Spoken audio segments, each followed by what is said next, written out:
Hello everybody and welcome to the 10th round of the 2004 season here on F1 Challenge, a series where we watch the AI basically doing racing on F1 Challenge. I'm joined today by Jeffrey Ten Thije for today's Austrian Grand Prix. Yeah, hello everyone. And we've got 71 laps of hopefully great racing action to bring you here at the A1 ring. This circuit has been a mainstay on the calendar since 1997, although its future could be in doubt on staying on the calendar for 2005 onwards. Before we head into any racing though, let's look at the championship table. Going into this round, Kimi Raikkonen still hasn't won a race this year, yet still leads the championship by 4 points. He leads ahead of Giorgio Pantano and Fernando Alonso, so both Renaults equal on points for second in the standings, with Pantano ahead of his teammate on countback. Trulli in fourth and Schumacher in fifth, after those two got a 1-2 in the reverse order, so Schumacher won the race and Trulli was second, and more good points as well for David Coulthard. Means that the top six are still within 8 points of each other, so it could be...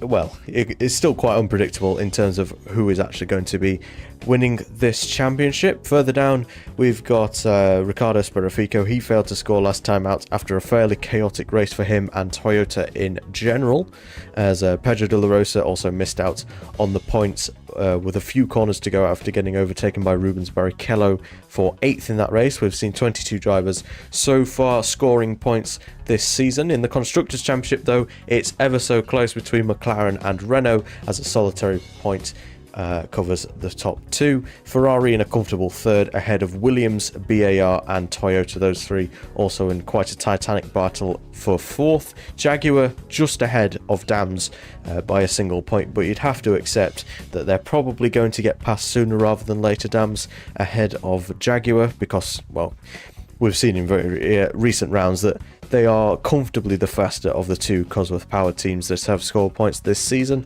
Red Bull in ninth, with Opel, Brabham and Honda in the top 12 of those scoring points. Do you see anyone in particular that's catching your eye to possibly be leading the championship after this round? Well, of course, I expected to kind of be within the top three, and what was the practice end up again? I guess whoever had the higher top speed there, and I expect to just win it and take the lead after this one. Well, yeah, top speed is a very important thing around this circuit, of course. Not many corners around this track. I believe 10 or something like that, one of the least on the whole calendar. So, yeah, it's actually 9 races to go, by the way, FF. Welcome in, as well as Benny, Nils, Alpine and Sertent. So, hope everyone is doing well today. In the practice standings though, we've usually seen Jarno Trulli taking the fastest time in practice. However, it was a McLaren domination pretty much, as Schumacher was actually the only driver to get into the 1 minute 8s. Kimi Raikkonen in second, 3 tenths behind. Then it's pretty close between him, Pantano and Trulli. David Coulthard and Scott Dixon 5th and 6th in the BAR. More information about the New Zealander in a moment. We had a lot of free practice drivers as well, including Jaime Mello in 8th, Robert Kubica in 9th. He showed very well in the Opel, as he set actually the fastest first sector of the whole session. Juan Pablo Montoya down in 10th. Other reserve drivers include Johan Koisma for Dams in 13th, Rosberg for Williams in 14th, Toccocello in the Ferrari, Pramat in the Renault. We also saw Klein back in the Red Bull, as well as Kovalainen in the Jaguar once again. And further back we saw Gary Paffett and Benjamin Wald making their first run-outs. I think Paffett's had one run-out in free practice for McLaren, but that's the first time that he's driven for Minardi after he was loaned out to Minardi. Benjamin Wald, that was his F1 debut. So he has had a pretty okay start. You know, what do you expect to see from Minardi? Nothing much. But without further ado then, let's get into some Formula One challenge. And I need to change that's there we go. Right, we should be good for audio now. I can confirm. Yeah. Welcome in Orange Lightning as well as Gallifreyan.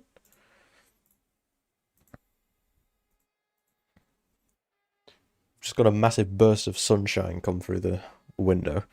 Weather doesn't know whether it wants to rain or be sunny today.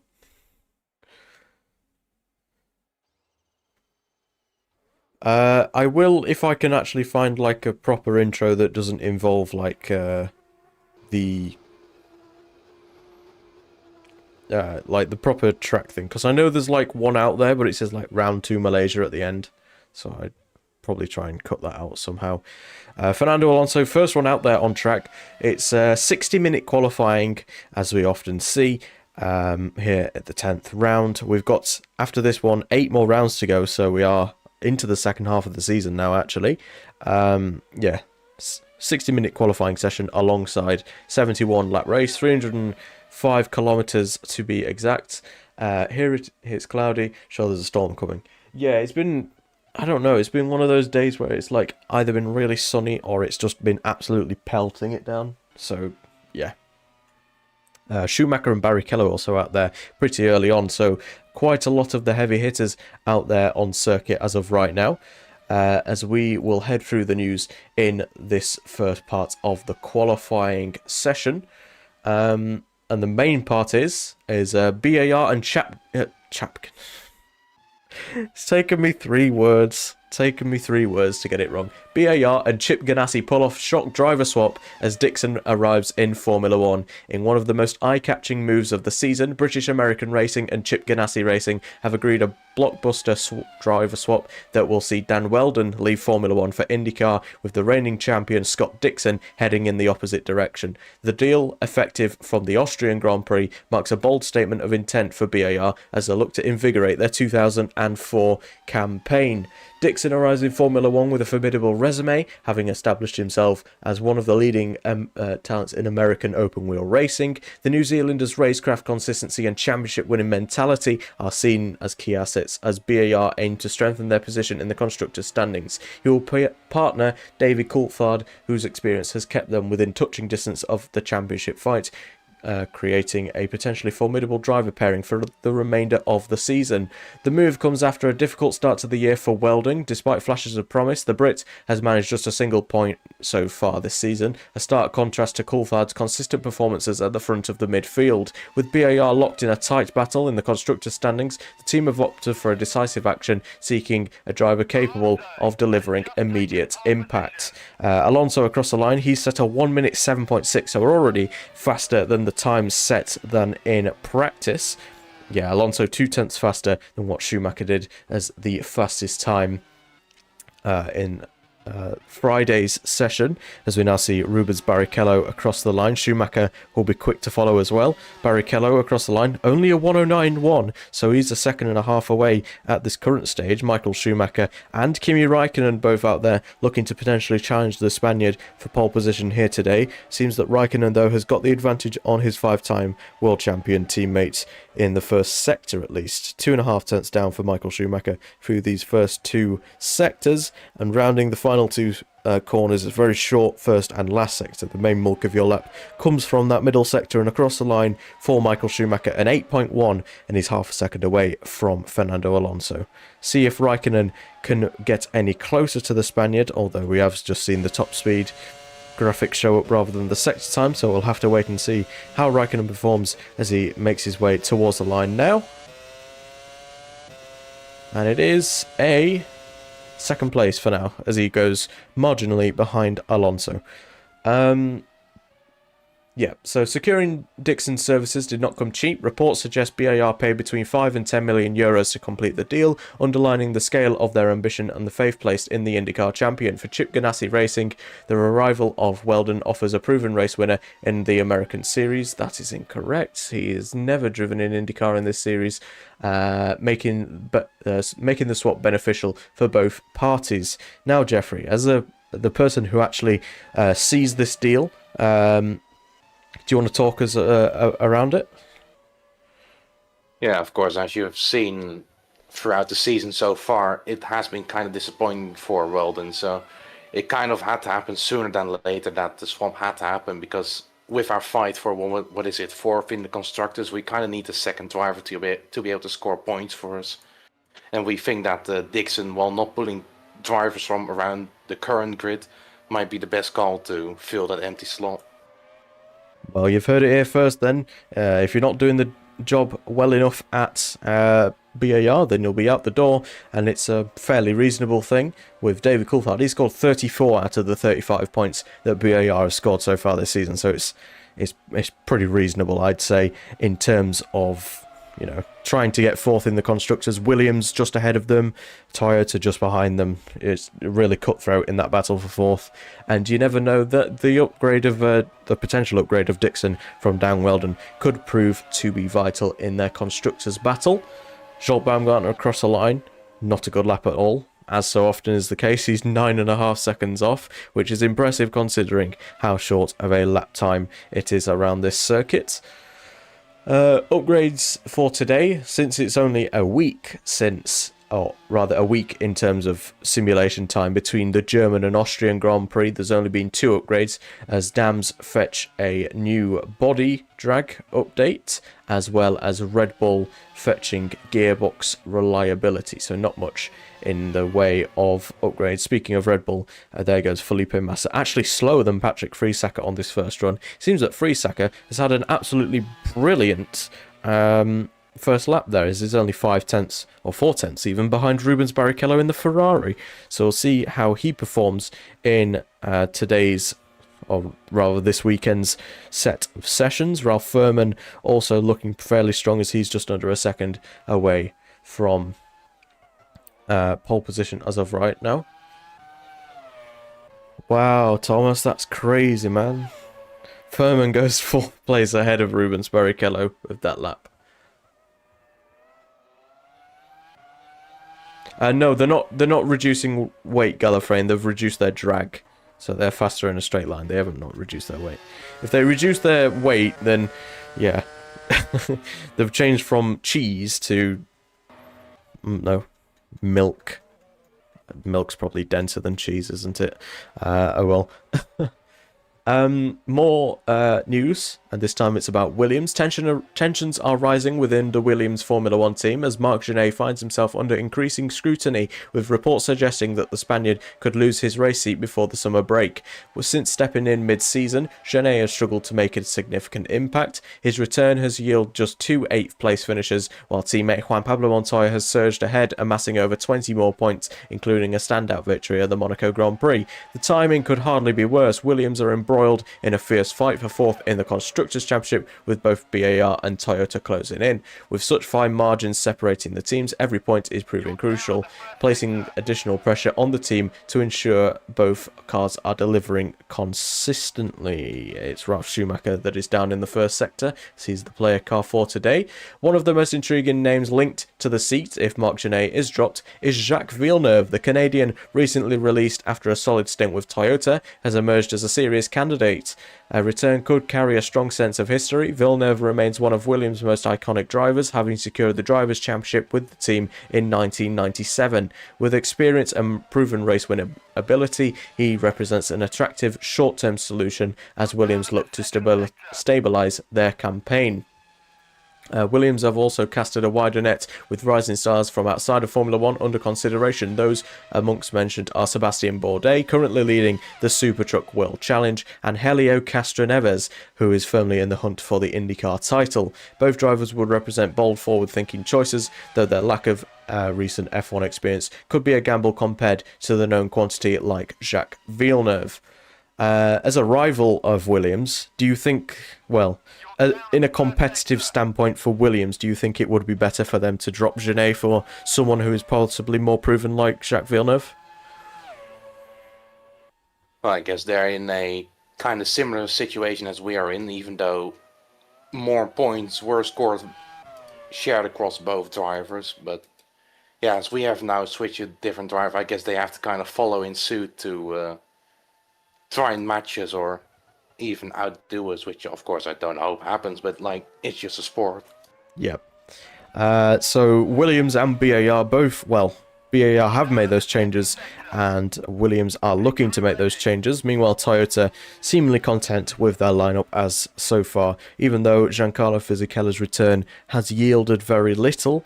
He's had 2 retirements out of his returning 3 races I think he's had now. I don't think Williams would go for someone like Sam Hornish Jr. I think they needed someone a bit more clued in about the world of Formula 1, to be honest, FF. That would be a bit of a rogue shout.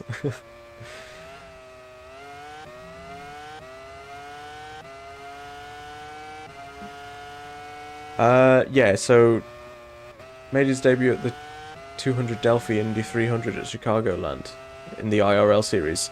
Yeah, so if he won any races in 2002, he probably would be a race winner in IRL in that respect, but he was in and out of F3000 at the same time, so yeah. Jarno Trulli then, we've not been really looking at him, but he's going absolutely lightning it through all 3 of those sectors, and as such he goes to pole. Fernando Alonso, though, looking to retaliate with immediate effect. He's 200ths up on the Italian through the first 2 sectors. Out the final corner then for Fernando Alonso, and where will this time take him? Take him back to the top of the pile by a quarter of a tenth of a second. So close quarters between Alonso and Trulli right now, as those 2 drivers are in the 1 minute 7.6s. Oh, Coulthard's had an incident. Oh dear. Oh lord, man. Let's see what's happened with David Coulthard then.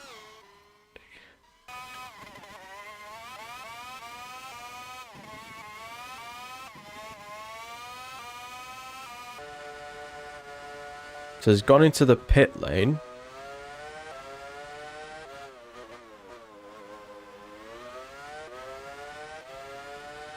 What could he have possibly done?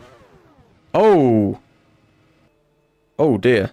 That's seems some sort of brake failure into the pit lane, which is not good for David Coulthard. He should be alright in terms of injuries from that one, but that's going to be quite the hefty repair bill for BAR. Luckily we have some spare to put aside.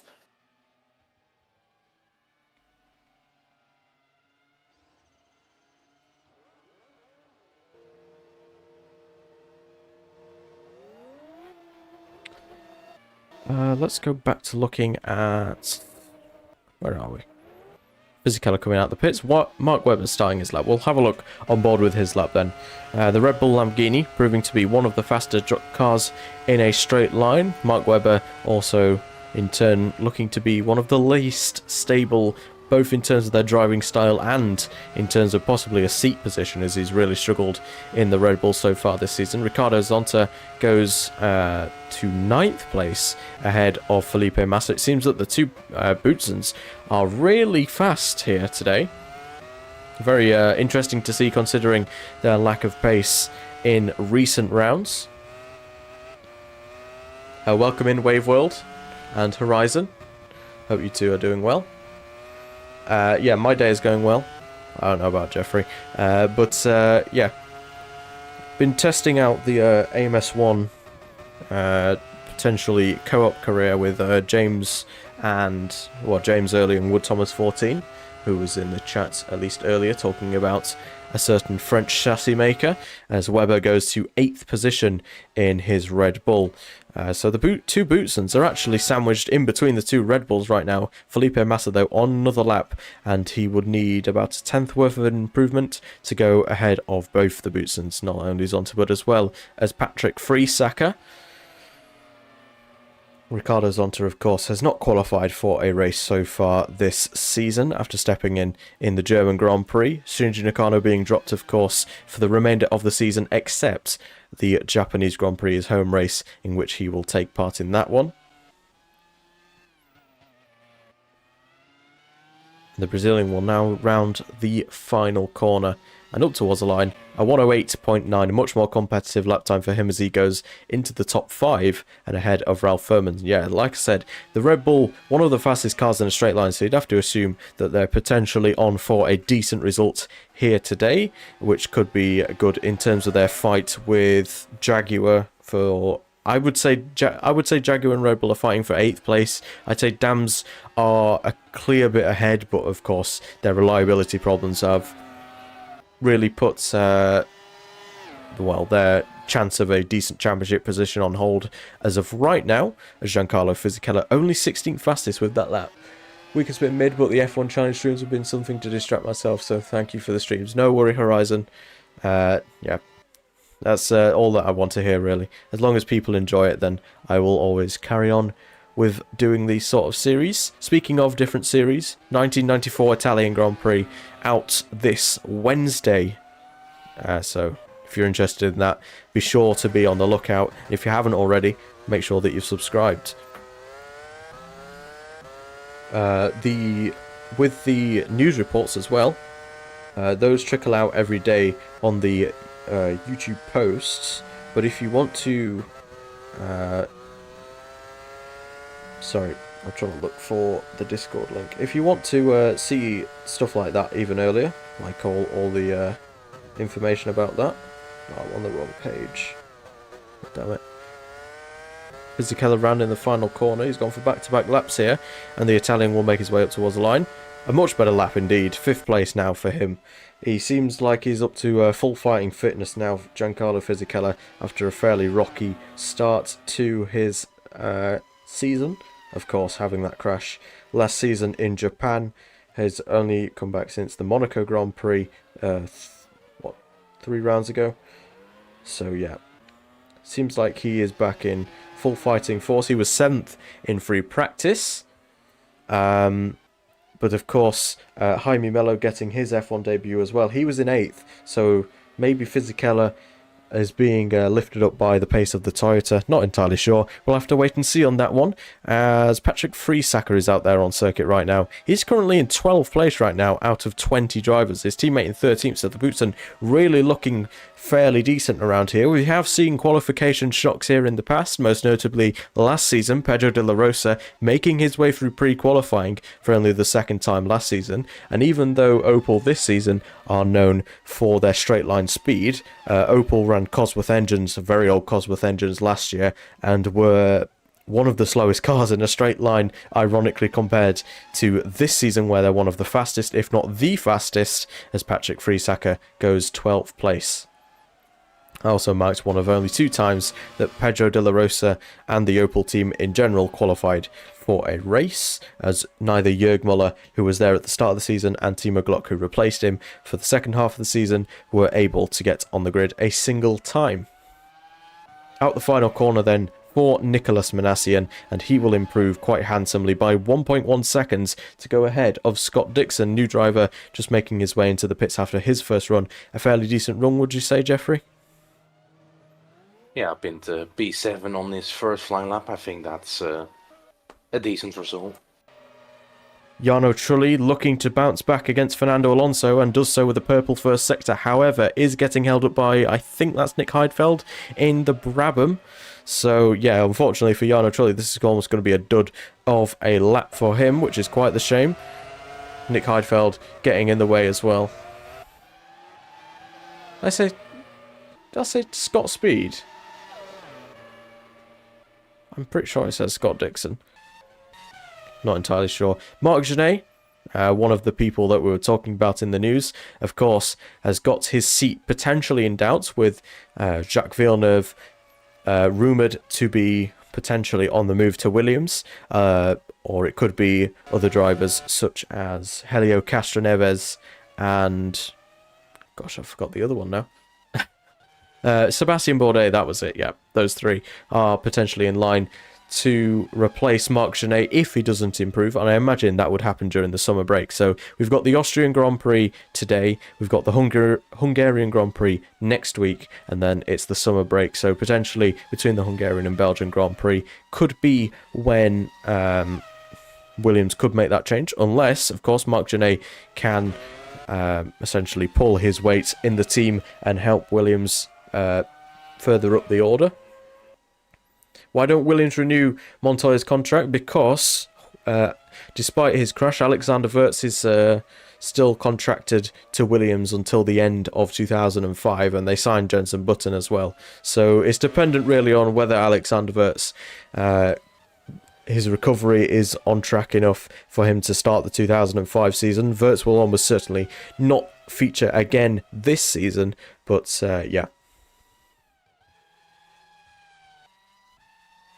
that could be a fairly interesting sticking point, Gallifrey. And if Villeneuve asks for too much money, we know how frugal Frank Williams and Patrick Head can be. So it could be down to money that has potentially already stopped the move from happening. We don't actually know what happens behind closed doors, as Marc Genet not going anywhere near as fast as his teammate. Montoya up in 6th place, a second off. After 2 sectors, Genet is 3 seconds off, so he's looking like he's going to be one of the slower times on this first lap, and is only 20th place for the Spaniard, so not a good lap time for him whatsoever. Ricardo Zonta, though, having a much better time of it, and he's looking definitely on course to try and get his first qualification of the year. Goes ahead of his teammate and up into 14th position. I don't know where this pace has come from, the Bootsons, but it's certainly a welcome surprise, I imagine, for team boss Thierry Boutsen.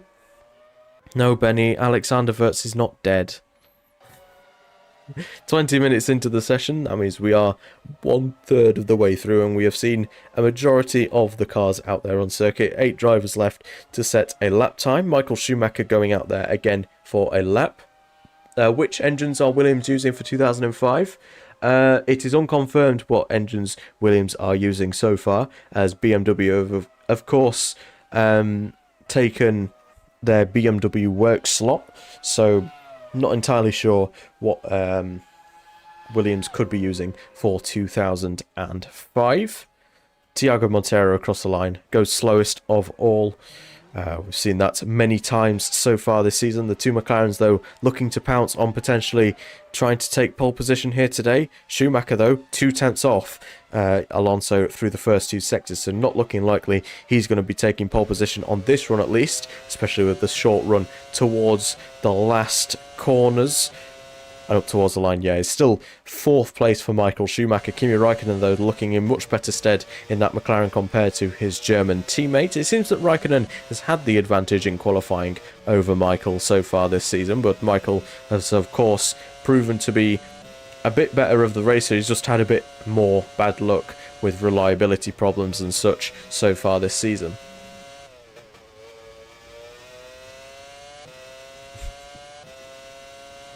Raikkonen up towards the line, and he stays 3rd, although that is a decent improvement from him as he goes, 8 thousandths actually behind Jarno Trulli on the front row. So the top 3 very close in terms of their times. Takuma Sato also out there on track right now. Of course, confirmed to be leaving Honda at the end of this season after driving there for his first 2 seasons in his Formula 1 career. Will be moving to the customer Honda team of Harrison Motorsport for 2005. And no, the second driver has not been confirmed. And no, I don't want any suggestions on who should be driving there. Up towards the line for Takuma Sato. I think he got held up quite a bit there by Michael Schumacher, and as such is slowest of the order minus the 2 Minardis. And I tell you what, if the 2 Bootsons stay as they are, we could be seeing a shock knockout in qualification here. Maybe a Rose Toyota, maybe a Brabham, hell, maybe even Takuma Sato himself if he doesn't pick up his own slack. Yes, FF said earlier about Williams possibly using Ferrari, Mercedes, or just the entire list of engines. Like I've said before, the door is open at Audi, but I've not yet heard anything from them, so I don't know. If they're watching it, the door is open. Yeah, they could just be weighing up their options, really, in seeing what is available up and down the field. Pedro de la Rosa, though, will be weighing up how far he can get up the order today, as we know how fast the Opel can be in a straight line, and Robert Kubica, at least in practice, took over from Pedro de la Rosa in practice, and he was 9th fastest in that session, and actually set the fastest first sector in that part of the weekend. So the Opel certainly seems to have some strong pace in a straight line. It's up to the corners, though, on whether they are competitive enough to produce a potential point-scoring car. They can have your 2004 spec Mercedes engines. You have 8 of them left. I think you might need those, won't you, Nils? Also, Nils, I regret to inform you, was it? Yeah, Nick Heidfeld had an engine failure in practice, so you're actually down to 7. Felipe Massa improving ever so slightly through the first 2 sectors, is about a quarter of a tenth up through those first 2 parts of the lap, and round the final sector, and I don't know if he actually improved on his lap there, so he is 9th as of right now. Scott Dixon currently up in 8th place and out qualifying David Coulthard, although I don't think that the Scot has set a representative lap time so far, although the New Zealander certainly putting well, Chip Ganassi and Jeffrey's money where their mouth is, as he goes to 6th place, certainly proving to be like a good buy in terms of that swap deal between Chip Ganassi and BAR. Round in the final corner then for Rubens Barrichello, who has not been on good form at all recently, although an improvement of 1 second sees him move up onto the front 2 rows and splitting the 2 McLarens.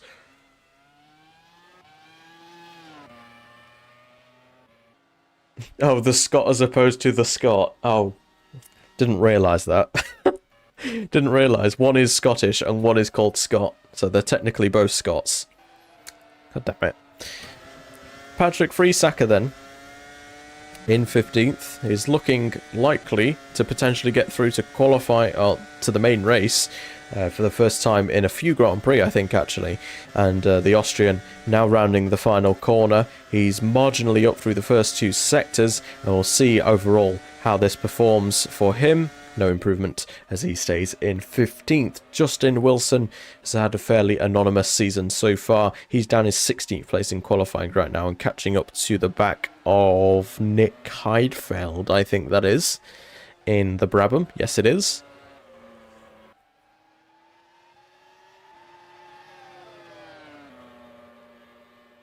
I can't see what the second sector split is, but this should be an improvement for Justin Wilson, considering he's only done, I believe, 1 run so far in this qualifying hour, and up towards the line for the Brits, and he will not find an improvement, actually, despite improving in both the first and third sectors. David Coulthard, though, is someone who we've got to look out for potentially finding a big improvement in this session. His teammate Scott Dixon certainly proving to be a formidable opponent, especially against the likes of Dan Weldon, who really struggled in qualifying. I feel like that was one of Weldon's main weaknesses in this 2004 season.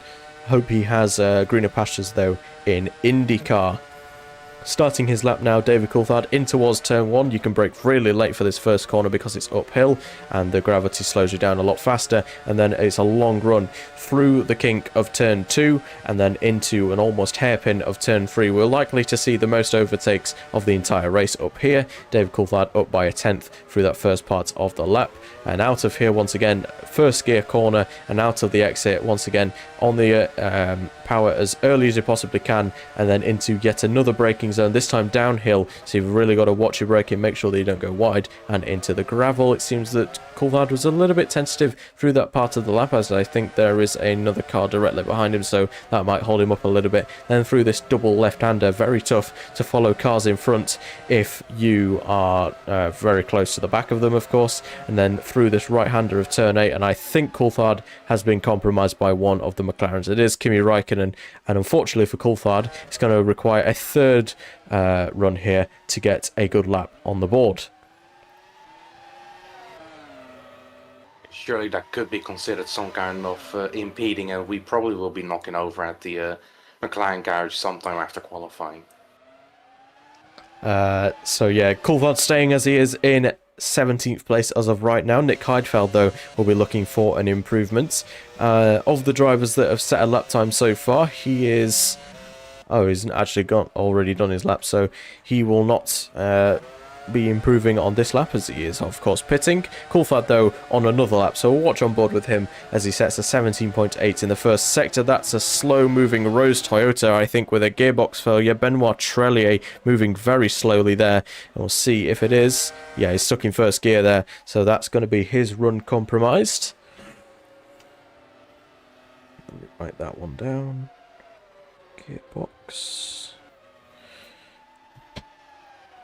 So the fastest sectors, Trulli fastest in the first, but Alonso, through the more downforce dependent parts of the circuit, seems to have the advantage on the remainder of the field, as now David Coulthard rounding that final corner for the third time in his timed laps, and does not find an improvement.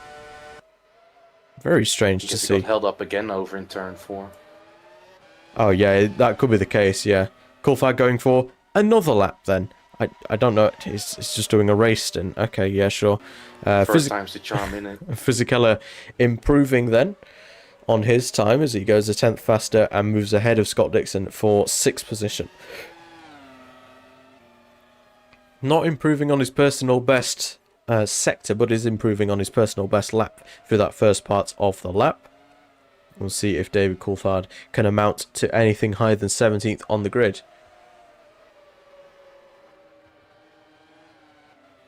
Is there any other kind of Rose Toyota than slow moving? Damn. I damned that hard that I quite literally lost my voice. Anyway, Coulthard is into the pits. Oh, well, that's a letdown. Fisichella then is out there on circuits. Actually, we watched Cristiano D'Amato. He's one of the few drivers who has not set a lap time so far, alongside his teammate Jenson Button, Giorgio Pantano in the Renault, Timo Glock in the Opel, and Antonio Pizzonia in the Brabham. So 5 drivers yet to set lap times. The 4 slowest lap times set so far: Benoit Trulli, Takuma Sato, Scholt Baumgartner, and Thiago Montero. The second one in that list, Takuma Sato, has not failed to qualify so far this season, so this would be a first if he actually did. Ricardo Zonta still finding an improvement in the first sector, so we'll see how he performs as Cristiano D'Amato goes to 21st position. Ricardo Zonta then in the middle sector, and he's looking for some more improvement. I don't know how the two Bootsons are doing this, but if he finds 300th of a second, then he is up ahead of Mark Webber in 13th position. Now Zonta making his way through the final corner for the final time. And what will it be? It will be 13th place and ahead of the Australian. So a fantastic lap there from the Brazilian.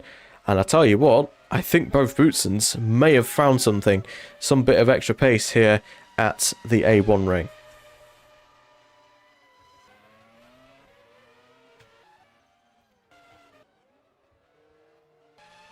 Jarno Trulli looking for potentially trying to take pole again. This time he's got no one in his way, or should have no one in his way for the rest of this lap. Although I think there is a fairly slow moving Toyota, I think. I'm not entirely sure which car that is. I think that is a Toyota, yeah. Is that Fisichella? No, it's Sperafico with a gearbox failure. So that's 2 Toyota-powered cars that have had gearbox failures. So another lap ruined there for Jarno Trulli.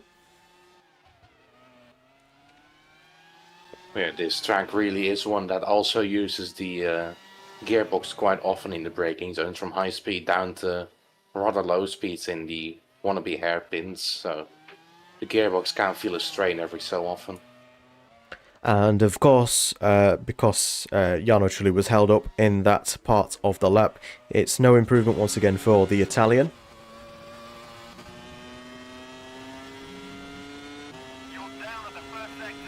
Ralf Schumacher out there on circuit, not finding too much of an improvement, though we'll see if Jenson Button can prove otherwise. 18-0 for Ralf Schumacher through that first sector. We'll see how Jenson Button fares on his first lap in this qualifying session. The two Jaguars, despite their brilliant result in Monaco, they've been slipping further and further back as the season has gone on, and with that Cosworth engine, you'd have to assume that they could be in trouble potentially with the random upturning pace for Boutsen. They could be in trouble potentially to actually even qualify. Ralf Schumacher then making his way through the final couple of corners as Jarno Trulli finds an improvement, but it's not enough to go to pole. He's 5,000 short, up towards the line though for Ralf Schumacher, and he heads his way into the top 10. Mark Webber, 4/10th improvement, so he's likely to relegate Zonta back down to 14th position, as Mark Webber also looking to maintain his seat on the grid, as Fernando Alonso is running into trouble. Where is Fernando Alonso? He's back in the pits. We'll check on him in a second when I can see that no one's coming into the pits. Should be safe now. Yeah, we should be good. Pantano is indeed out on track, so he could be another threat for pole position if he can match the pace of his teammates, although it seems that Alonso has had some form of problem, suspension failure there for the Spaniard coming out of the pits, and he has also lost a front wing, so more damage for Renault. Didn't even get out of the pit limiter. Certainly didn't. Suspension and front wing. The track map's always been there. It just sometimes disappears for some reason. I have no clue why. Where is Pantano? Pantano's starting his lap, so we'll watch on board with his lap.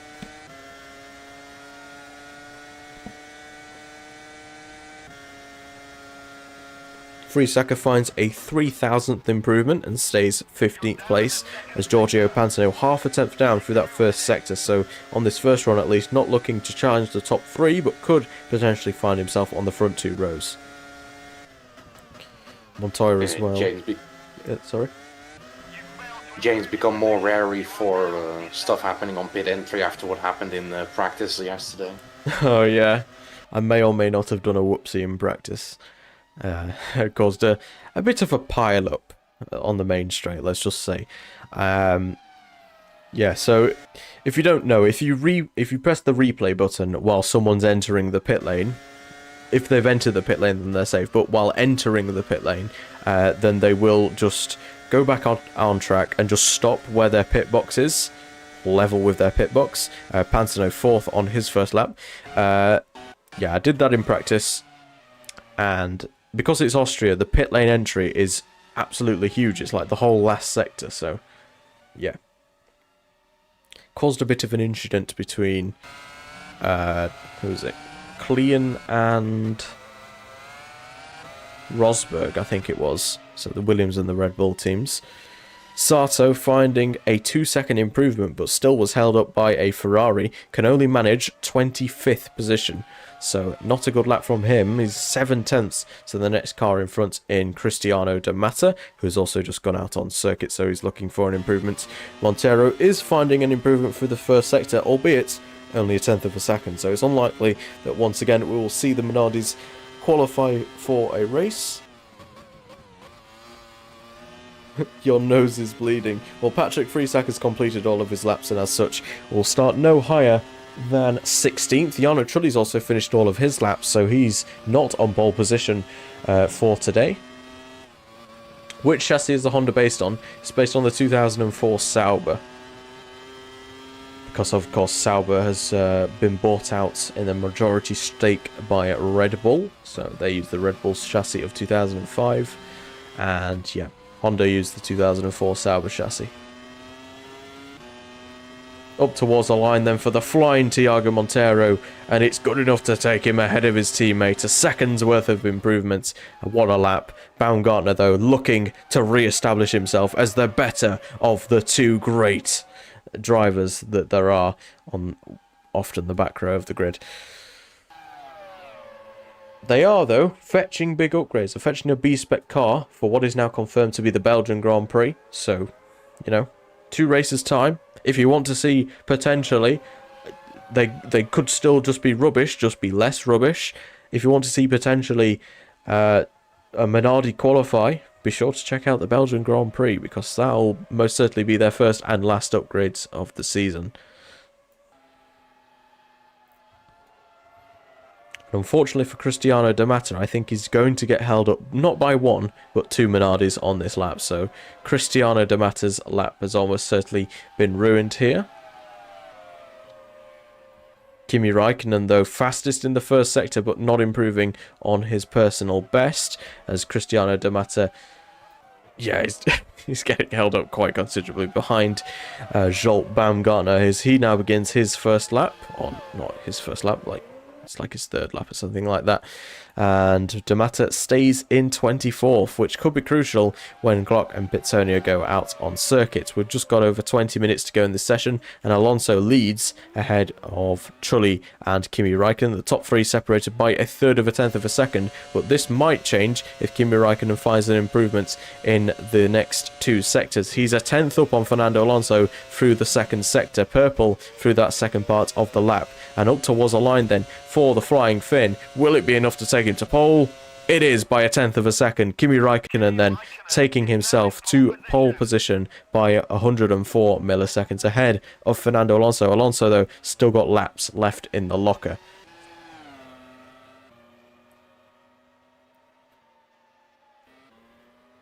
Scott Dixon having a fairly quiet afternoon in qualifying, but gotta say it's a pretty good one, as he's still in the top 10 2/3 way through this qualifying session. As he is behind Montoya and ahead of Nicolas Manassian. So yeah, Dixon showing that he has got a good turn of pace today, as he is improving through the first 2 sectors, albeit by only a small margin, 1/4 of a second for Scott Dixon found through the first 2 parts of the lap. And rounding the final corner for Dixon, he finds 0.02 of a second, which if you found, 9,000ths more, he would have been ahead of Montoya. Not the case, unfortunately. He stays in 9th. Sperrifico well down the order right now. He's in 22nd place and would need to find a decent improvement to secure his safety in this qualifying session. A second's worth of improvement, though, for the first 2 sectors. Should be able to do it, unless he ruins this last sector. He doesn't. Goes with a 1:09.1 and goes up to 15th, so he's surely safe as he goes ahead of the 2 Bootsons. David Coulthard's still not out there on track right now. He's down in 19th place as Pedro de la Rosa goes out onto the circuit. Timo Glock also out there now, and is on a 17.8 through the first sector, so not too good considering the pace that we saw from Robert Kubica in practice. We'll see how he fares in the second and third sector, of course. The first sector making up about, I'd say, 20% of the lap, as well as the last sector as well. Like a big bulk, like over half the lap is the middle sector, so a lot of it is dependent on turns 3 to 8. And now Glock will make his way through these final 2 corners, and we will see where he is capable of mustering himself. His teammate Pedro de la Rosa in 20th right now, and he stays there as his teammate is 3 places shy behind. So, yes, not too strong of a showing from Opel. Not as good as we thought here today, but, there's still more laps to go in the qualifying session. Benoit Trulli looking to find time in the first and second sector, has done through that first part of the lap, and he currently finds himself just over 3 seconds off the leading pace at the front of the field. Not sure if he's actually improving for the second part of the lap, but yeah, if he finds an improvement of maybe about 5/10, he should be safe from the drop. Marc Genet is down in the bottom 6 as of right now, so he could be potentially in trouble today, as Trulli across the line with a 10.7. I don't think that was actually an improvement from him, so not good enough from the Frenchman. We'll see if the Spaniard of Pedro de la Rosa can fare any better, of course, with 5 points to his name this season after 4 points to his name after a 5th place in Monaco, and he's 6/10 up through the first 2 sectors, so could be around the Massa, Furman, Sperrifico sort of territory with this lap. Could potentially get himself into the 108s. Doesn't quite do that, but goes to 16th place ahead of the 2 Bootsons with a 1:09.1.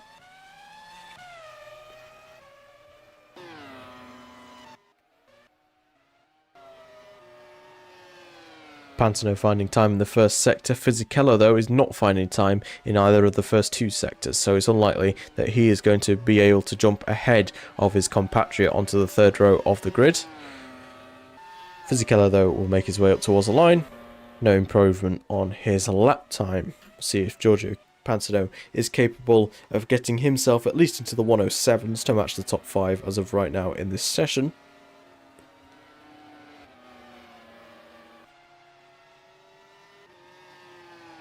It might get a bit held up, though, by the Toyota of Sperrifico, but he's gone into the pits, so should not hamper Giorgio Pantano all too much. Up towards the line, no improvement found, so that might have held him up a little bit. A bit of dirty air probably coming the Italian's way. Where is Jensen Button? There he is, 21st place. So the two Jaguars currently outside the top 20. And Cristiano D'Amato currently on the brink, albeit 7 tenths ahead of Takuma Sato. Yeah, I'm pretty sure Minardi never had a competitive engine in the 1990s, to be completely honest.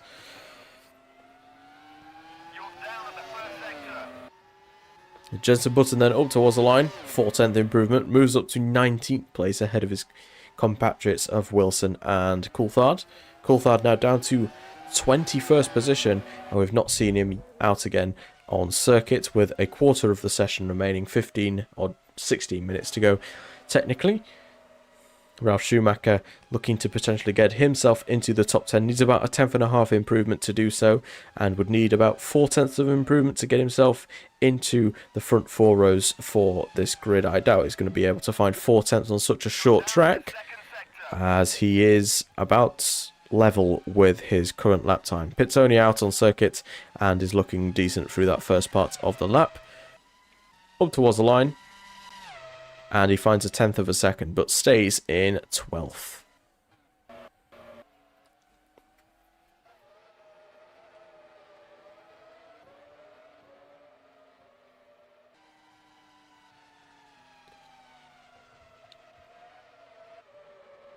You're down at the first sector. We'll see if Antonio Pizzoni can make anything. Oh, here. He's 2 seconds down through the first 2 sectors. Should be good enough to maybe take him around where his teammate is currently in 22nd.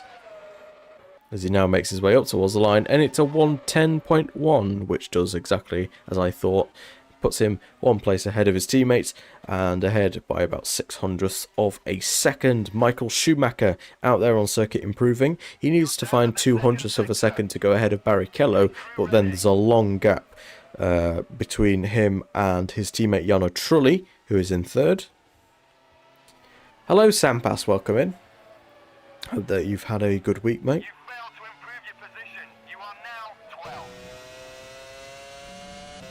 Scott Dixon a 10th shy of Michael Schumacher through that first part of the lap. Schumacher though not quite finding as much time in the second sector and isn't as fast as he was previously. Through these final 2 corners then for the 5-time world champion. He'll make his way up towards the line and does find enough time to go up to 4th position. Scott Dixon then, currently in 9th place, and is 12 places ahead of his teammate David Coulthard. Surely we've got to see something better from the Scots. The Scotsman, I should say, in this race. Or in this qualifying session, I should say. Driver from New Zealand then up towards the line, and goes ahead of Juan Pablo Montoya. Oh dear. Oh, you can't park there, mate. See what happened there with Justin Wilson. Where did I get the Dixon helmet from? Didn't you find it, Jeffrey? Yeah, I took it from a 2011 IndyCar mod and changed the colors around a bit. Yep. Looks like some sort of failure out the pit lane for Justin Wilson.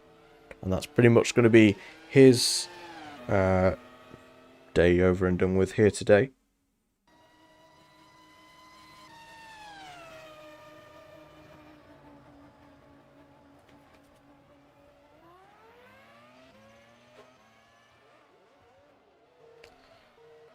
I've no clue what's up with David Coulthard today. He's 21st right now, which is not where he's been close to all season.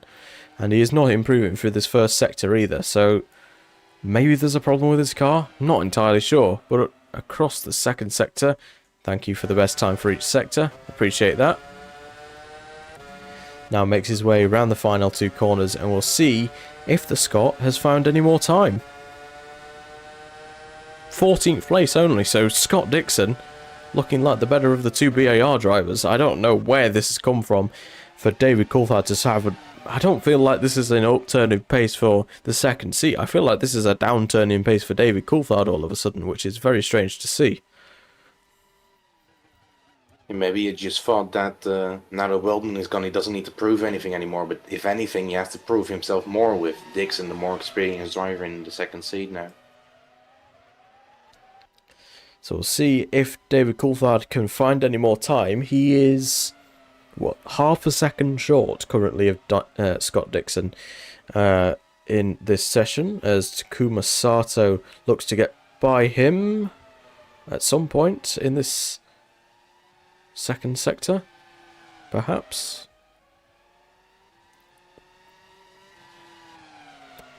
And of course, if Sato is held up here by David Coulthard in his what could be final lap, because there's only 11 minutes left in this qualifying session, then Sato will be out of this qualifying session. So Sato really needs to hurry up here, as now he begins his session, his lap, which could be his last of the session, and is maybe getting held up by David Coulthard. So this could be crucial for Takuma Sato. We'll go on board with him. Only on outlap anyway, so.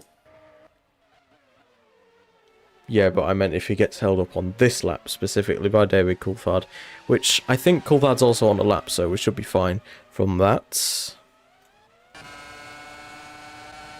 He's not improving though through the first sector. Hello, James. I assume your stream has ended and has gone well, bad? I don't know. I'll maybe have to check out the VOD later on. We'll see if Sato then can lift himself out the bottom four. He needs to find 1.4 seconds to do so, and is currently only 0.6 up. So this could be sayonara to Takuma Sato in qualifying here. If he does not find the time, up towards the line then for Takuma Sato is a 10.1. It's 25th. He's only just made it in. That pushes Glock now down into the bottom four. Or will it? Up towards the line for Glock. He's 18th. So now Heidefeld's in the bottom four. And he's not improving for that first sector. He needs to find 0.04 of a second to bump Sato back down. But he's down massively. 1.5 seconds. And the swing of how that's just played out, with Sato in the bottom four, then Glock in the bottom four, and now it's Heidfeld who has paid the price. He needs to find some time in his next run, if he has any runs left. How many laps has he done? Laps completed. He's done 11 laps. No, that's it. That's it for Nick Heidfeld. He's out. The first time that we've seen this season, a Brabham failed to qualify. And a big shock here today then, as the point scorer of the Bahrain Grand Prix. He was 7th in Bahrain, and here today he'll not take any further parts. We'll see if Benoit Chelier can potentially knock Takuma Sato out, but I don't see anyone potentially doing that. We'll see where is Benoit Chelier? There he is. He's on an outlap right now, so we'll track our attention back to Nicholas Manassian, who now makes his way through the last corner. 10th place for him, as he only improves by 0.08 of a second.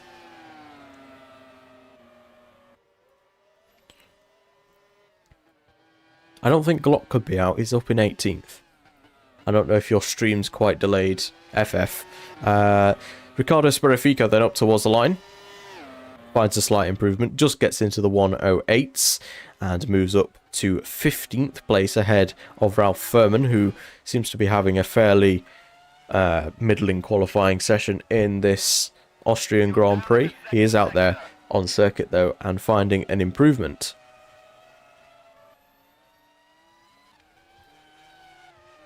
That would be quite the sight, because therefore both Brabhams would go out, Nils. Montoya finding minimal time through the first two sectors, and he may have very little luck in getting back ahead of Scott Dixon here. Round the final corner then for the Colombian. And it is not enough to dismantle Scott Dixon from the front four rows. So Montoya only 9th so far. Ralph Furman finding half a second through those first two sectors. We'll see if the Irishman can take himself into the top 10 and once again outqualify his teammate. Does so, 8th place for the Dams Lola Panos. Giorgio Pantano also halfway through his potentially last lap in this qualifying session and needs to find less than a tenth of a second to improve into the 107s. Welcome in, Captain Rage. Hope that your week has gone well. We have now seen Nick Heidfeld come into the pits, and he is out of this session. The two Bootsons seem to be absolutely lightning around this circuit, as they are 19th and 20th as of right now. But for Heidfeld, he's out for the race, and Benoit Trulli could be as well, as I don't think he's finding improvements. Nor is Giorgio Pantano. Up towards the line then for Trulli. No, he's already completed his lap. Trulli is out. So I think the bottom four's then confirmed. So we'll turn our attention to who could potentially take pole position. Raikkonen and Alonso are in the pits. Trulli's finished all of his laps, so that leaves Michael Schumacher to try and take pole position, and I don't think he's going to be enough. He's not even found enough to improve on his home provisional best. So we now turn our attention to Rubens Barrichello. He's half a tenth down through the previous sets of laps on Michael Schumacher, so that's what he needs to find to get onto the front two rows and start alongside his teammate Jarno Trulli with 6 minutes remaining in the session. This could potentially be his last lap in the qualifying session. We'll watch on board for his whole lap on this lap. Decent through turn 1 as Montero finds 9 thousandths of a second, and FF is delusional, stupid. I don't know how you could expect a Minardi to make it through.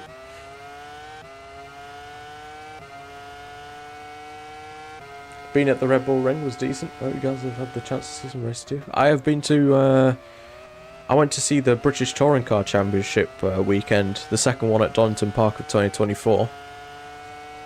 That was a cool experience.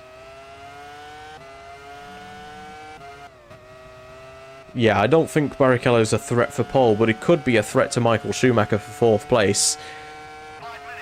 As we don't know if he's improving or not. Please get this out of the way. I want to see if he's improving or not.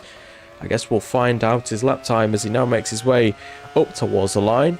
And it is not enough to go ahead of Michael Schumacher, so it's 5th place then on the grid for Rubens Barrichello, half a tenth down on his provisional best. Mark Webber is one of the few drivers left that's actually got some laps remaining in this session.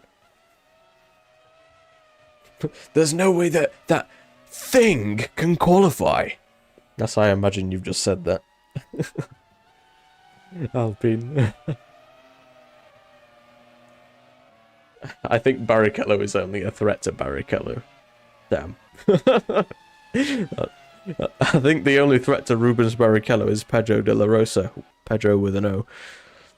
I'm going to wear that thin. Anyway, Mark Webber making his way through the final couple of corners. He's only found a small amount of time improvement, and he stays 12th, so it didn't actually improve in the end there. Takuma Sato, the driver who was at risk, is safe. Could potentially find himself as high as 24th if he improves by as little as a tenth of a second, so very close.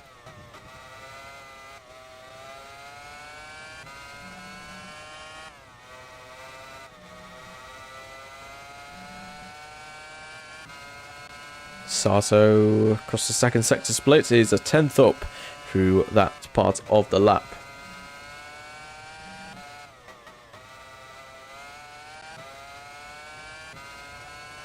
And up towards the line then for Takuma Sato, 24th place. As I thought, he only needed a tenth of a second improvement, and he does find exactly that. Timo Glock across the line, and he does find an improvement, I think, but stays in 18th. No, he didn't find an improvement, actually. We'll see if Pedro de la Rosa can fetch anything out the bag. He is up in the first sector. Fisichella finally performing again. Yeah, he's up in 7th place. Firmly outpacing Sparifico right now, who is down in 16th. Meanwhile, the Battle of BAR, it's 1-0 Scott Dixon, as he has outqualified David Coulthard on his Formula 1 debut by 5 tenths of a second. Don't know what's happened to David Coulthard in this qualifying session, but yeah, great job there from Dixon to qualify in the top 10. as of right now at least. Manassian and Montoya still out there on circuit, looking to find any further time in this session. De La Rosa won't, though, as he is down by a quarter of a second, not quarter of a tenth, through the first 2 sectors. We'll see if Manassian can fetch anything else out of the bag here today. Is slightly down through the first 2 sectors, so we'll see if he is capable of fetching himself any higher up the order. Hello, Surti, welcome in. And up towards the line for Nicholas Manassian, no improvement in his lap time, so he stays 11th place, and I'm pretty sure that just leaves us with Montoya, maybe Furman as well. Yeah, Furman's starting his lap as well, so I think these are the last 2 properly competitive cars to potentially put out a lap that could demote Scott Dixon further.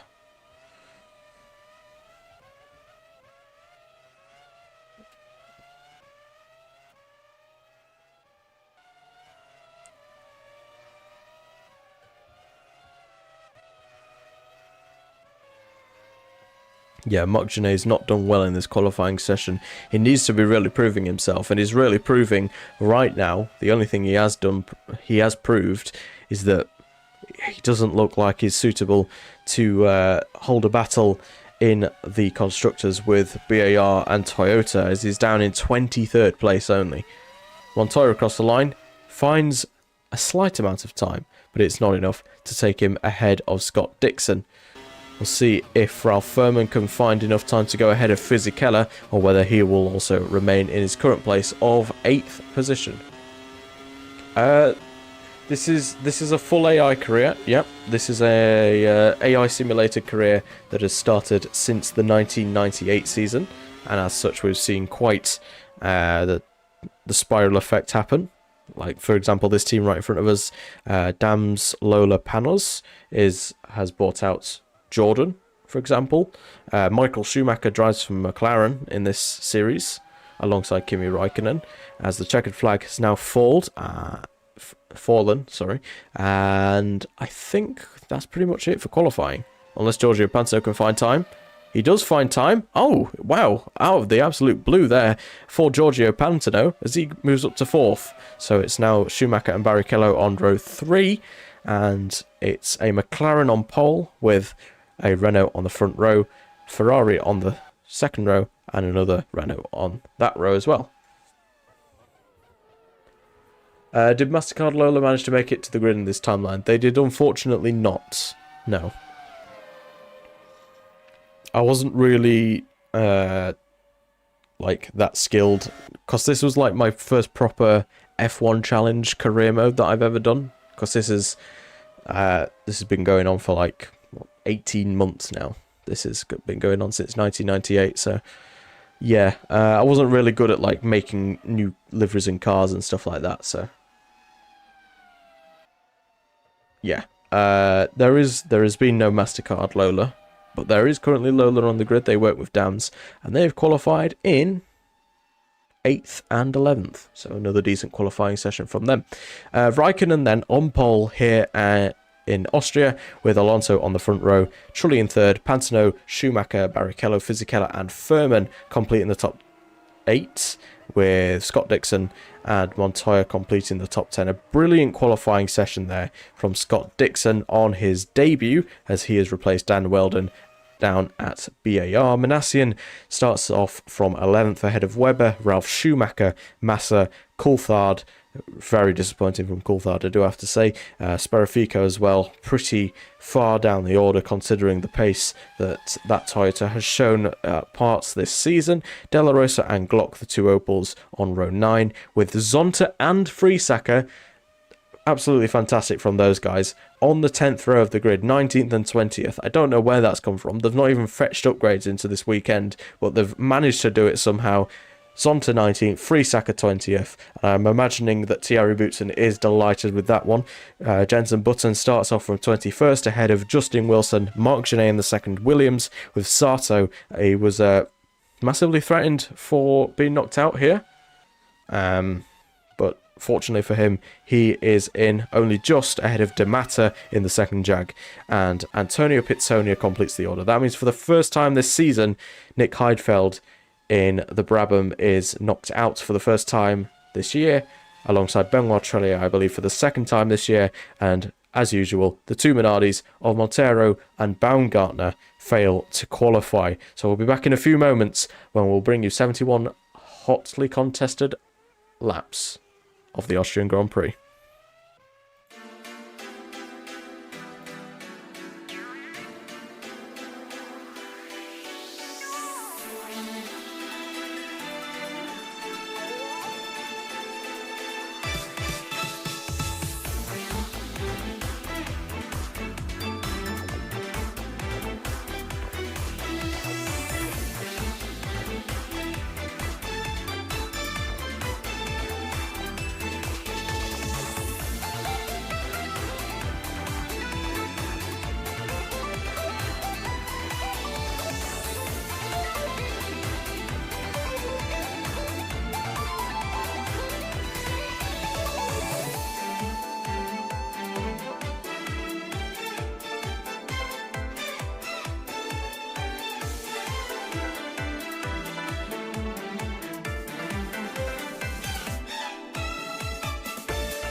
Okie dokie.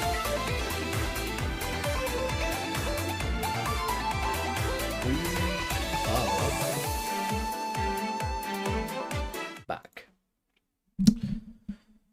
for 71 laps ahead of us, the Austrian Grand Prix, here at the A1 ring. No one was actually removed from the race. I was actually just stupid and forgot how to spell people's names, because basically with Juan Pablo Montoya's name, I like to write his name in my spreadsheets as Juan Pablo Montoya, but because the plugin only detects the first name as the first name and then a space, it put it as Pablo Montoya on the timing sheet. I don't like that, so I put his name as Juan Montoya in the game, but then Juan Pablo Montoya in the 71 laps. It is 71 laps. No, it's 71.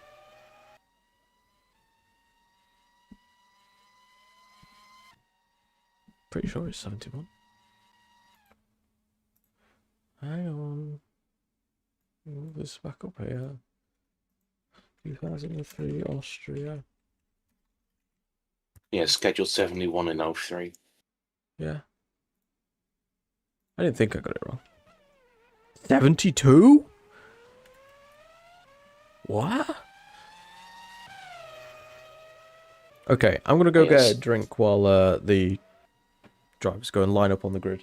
So, if you want to, be sure to grab yourself a drink and a snack if you haven't already. And if you do enjoy this series and you're new around here, make sure to subscribe. Because I've got a new sub goal now.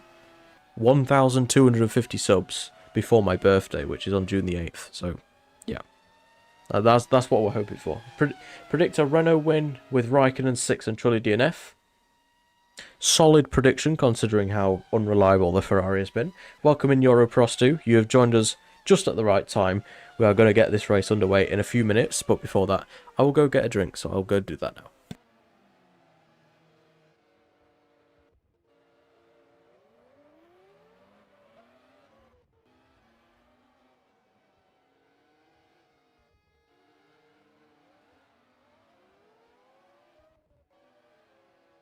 Yeah, as everyone is approaching the grid, they were scheduled to run 71 laps over in Austria in 2003, but they only ended up running 69 in the actual running of it. So I guess that's where the confusion might have arisen, but yeah, it was only supposed to be 71, which we are going to be doing today then.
And as famous Family Guy character Brian Griffin once said, yo, yo, yo. That was so bad. That's it. That's it. That joke was so bad, I'm ending stream. That's it. Go home. That's it. Go home. I'm joking.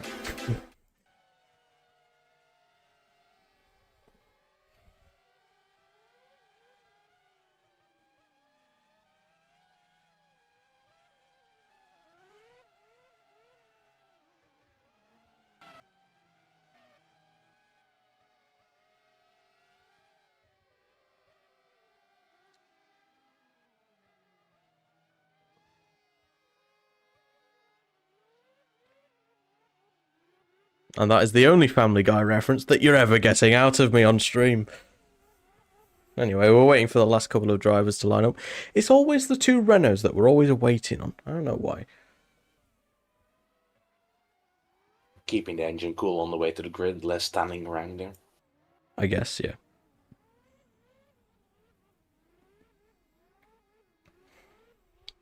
Red Bull podium. That is an interesting choice. I like it. So without further ado then, let's get the Austrian Grand Prix of 2004 underway. Hello there. Welcome to Austria. The weather, as so often is the case here, is just wonderful. Over 30 degrees and climbing. It's a fantastic day for Formula One.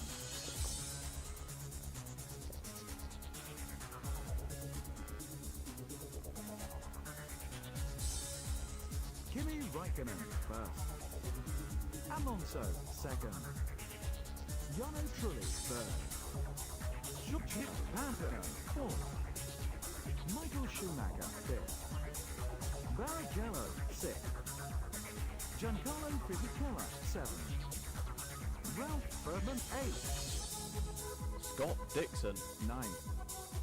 The Williams driver endured a lackluster qualifying session and faces a tough start in the midst of a chasing pack. He starts 10th. Nicolas Menacion. 11th. Webber 12th. Schumacher 13th. Massa 14th. Coulthard 15th. Riccardo Sperafico. 16th. De La Rosa 17th. Motto 18th. Zonta 19th. Patrick Prix, second. 20th. Button 21st. Justin Wilson 22nd. Mark Genet was way off the pace of his teammate. He starts in 23rd. Takuma Sato 24th. of Cristiano De Batta and Antonio Pizzonia making up the back row of the grid. It is time to go racing here for the 10th round of the 2004 season. After this one, there is only 8 rounds to go.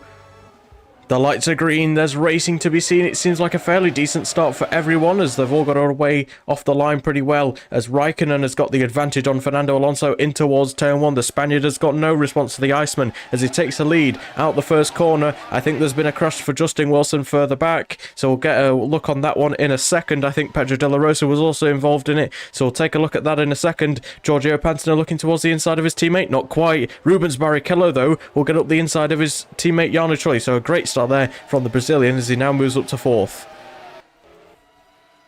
So Pedro de la Rosa is without a front wing there. Didn't hear anything about rear wings, so I think everyone should still be alive after the opening lap.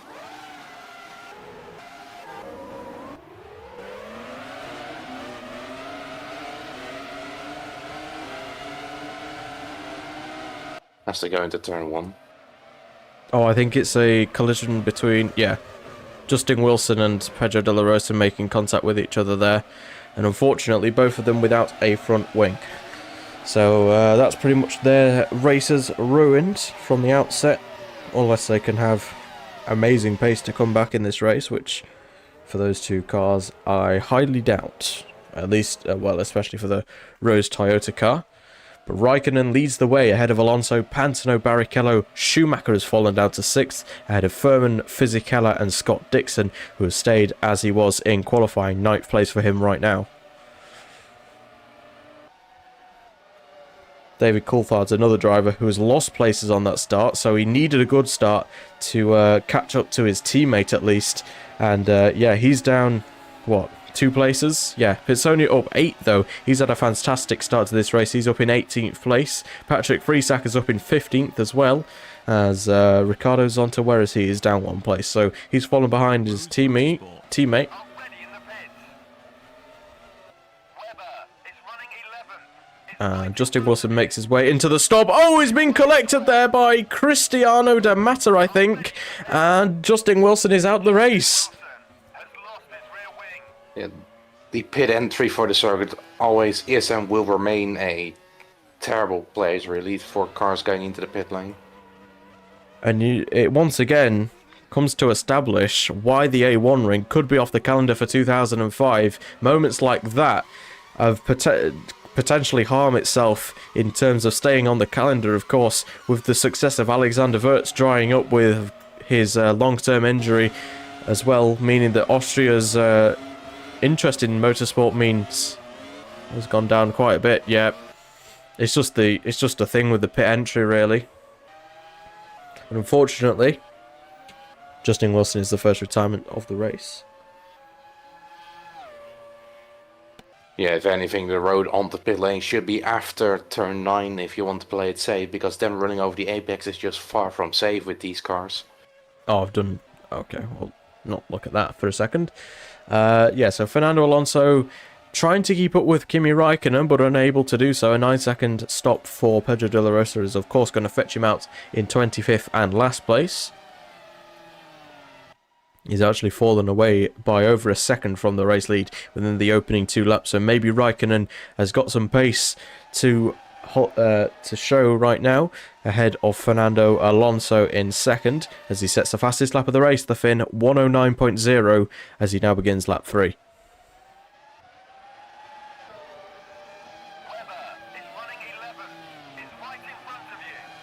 Michael Schumacher putting Jarno Trulli under pressure. These two were jostling for victory in Germany, and now they're battling for the lowly position of 5th place. And Michael Schumacher looking for a move on Jarno Trulli.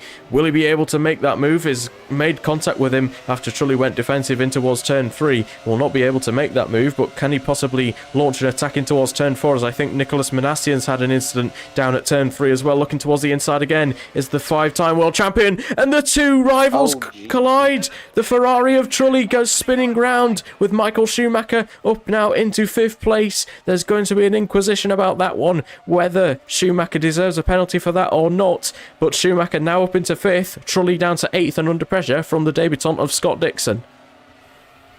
Yeah, I guess he did quite hit the right part of him this time, unlike a couple of years ago. So see what happened first with Nicolas Minassian. He was battling with Scott Dixon in towards turn 3, goes up the inside, takes too much of the curb, hits the inside of his side pod, Scott Dixon's that is, and unfortunately he goes spinning around, loses a few places. What about this though with Michael Schumacher? What do you think? Do you think Trulli should have left him enough room, or do you think Schumacher was not alongside enough to make that sort of a move? I mean, it's tip of the front wing onto the rear tire. If anything, he wasn't even there to begin with. And the stewards do agree with that. It's going to be a 5-second time penalty going the way of Michael Schumacher for that one, which is going to set him back quite a lot, considering how early that penalty has come for the German. For Juan Pablo Montoya, though, he's looking to try and get past Mark Webber for what is now a top 10 position in this race. He's picking up slipstream in turn, though, from not Scott Dixon. Yeah, Scott Dixon in front, as well as Jarno Trulli. Raikkonen, though, still pulling his gap out at the front.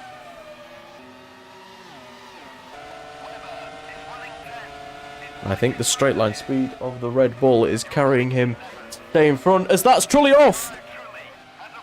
And Trulli's with a suspension failure on the start of lap 4, and he's already out the race. Unbelievable. He becomes the second retirement and the first mechanical failure of this Grand Prix. Jarno Trulli out here in Austria. Yeah, that's certainly not the start of a Grand Prix Ferrari hopes for over here in Austria, and yeah, that's going to sting for a little while, that is.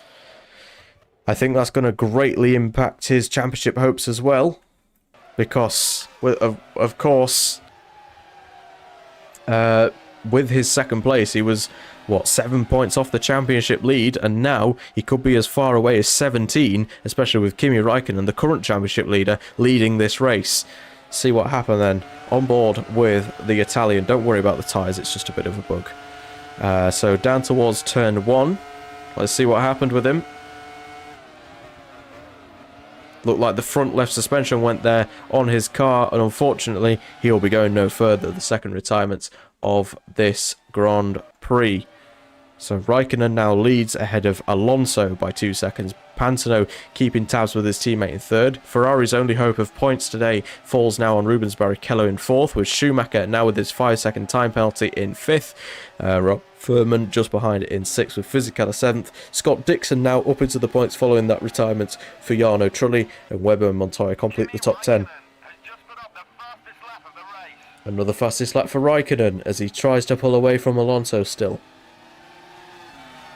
And I've got to say, I think Juan Pablo Montoya has got a lot more pace than what Webber is allowing him to present. And just because of the straight line speed, or the lack thereof, of the Williams compared to the Red Bull, means that he's kind of deadlocked into 10th place unless Webber makes some form of mistake. Fortunately though, with Mark Webber, he is the most prone to make mistakes on the entire field, making multiple mistakes throughout this season. He's going for an overtake there on Scott Dixon entirely as predicted. There goes the mistake from Mark Webber. He lets through Montoya, lets through Manassian, and falls down to 11th. Can't seem to get past the guy, seemingly like rather amazing defending so far for the rookie in Formula 1.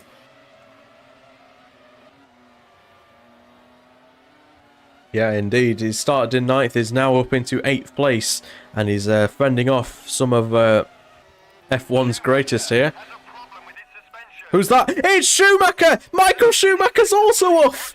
Suspension failure for him as well, and you'd have to consider the contact that he made with Jarno Trulli earlier on in the race could have been a significant factor in both of their retirements from this race. Either way then, not only is Trulli out, but Michael Schumacher is as well.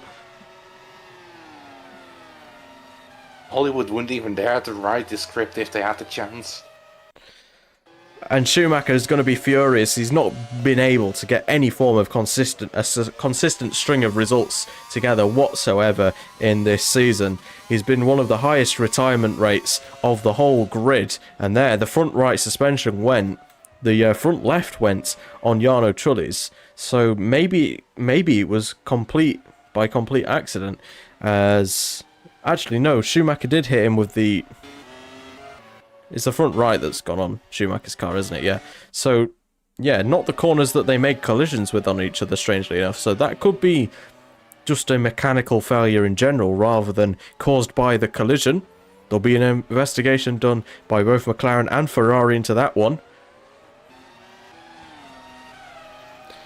So does that mean the penalty remains for the next race then, or is that just going to be nullified? Yeah, that'll be placed into a grid penalty. I believe it should be a 3-place grid penalty for Michael Schumacher for the next round.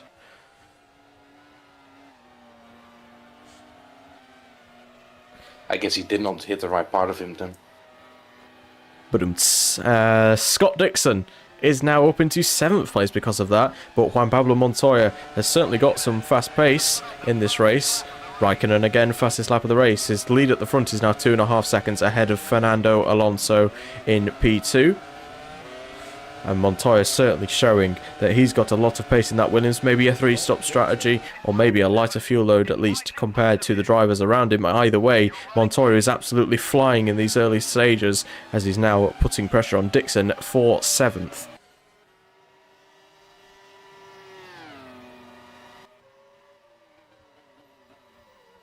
Unfortunately, though, for Montoya, the straight line speed advantage that the BAR has just had down that straight means that Montoya, the Colombian, cannot get close to making an overtake on Scott Dixon, at least in towards turn 3. Might have to look to more unorthodox places to make moves. We saw a lot of overtakes down at the penultimate corner as Patrick Friesacker and David Coulthard have just been overtaken by Timo Glock. So we'll take a look at what's just happened there. Whether that was an overtake, a brilliant overtake from Timo Glock or not, we'll have to take a look. But it's not been a good race at all for David Coulthard, as I think he's lost another place in, because I think he was down in 17th, and since 2 cars have retired, he's now up in 16th, so he would have been in 18th therefore before the retirement. So we'll take a look at what happened here. Coulthard looking towards the inside of Patrick Friesacker and tipping him round. Oh, it's just a lapsadaisical move there from David Coulthard, and I'm afraid to say he's also going to be picking up a 5-second time penalty for his troubles. Coulthard just not having a great race so far this weekend. Certainly not, as Riccardo Sbarafico, through the double left-hander, has actually just got ahead of Ralf Schumacher, so the Honda driver now down into P13. Scott Dixon. Is running 7. Is right in front of you. You're running 8. Thomas, that was 2002 David Coulthard's crash around here, not 03.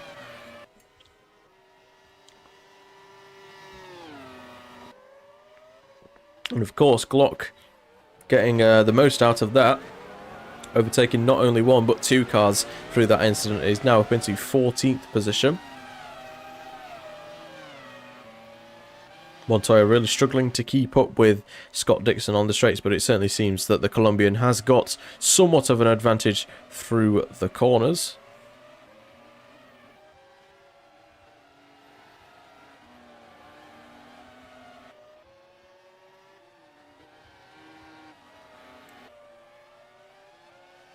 Raikkonen has just put up the fastest lap of the race.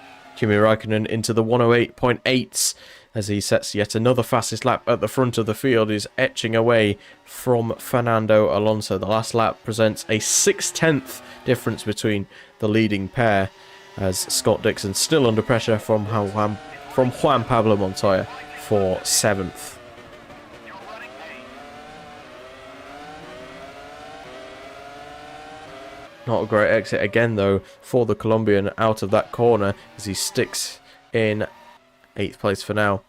What about David Coulthard then? Can he make it work this time on Patrick Friesacker? Or will there be another incident up at turn 3? We'll have to wait and see. It's the Asiatech powered Boutsen versus the Audi powered BAR. And I've got to say right now, the former is winning in P15 right now for Patrick Friesacker. And he stays ahead in towards turn 3.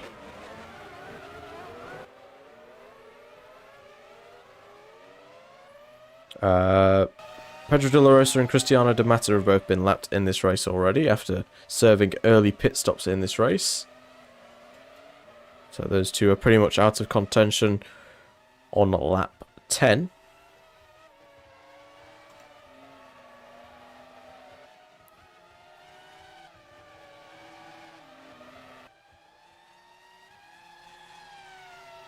Now David Coulthard with a great run on Patrick Friesacker in towards the penultimate corner. I don't think he's going to be close enough to make that move. He's going to get pretty close, but not close enough.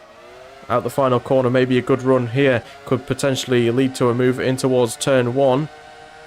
He thinks he's got the run, but I don't think he does. Up in towards turn 1, Friesacker stays ahead again. So Friesacker keeping Coulthard at arm's reach right now.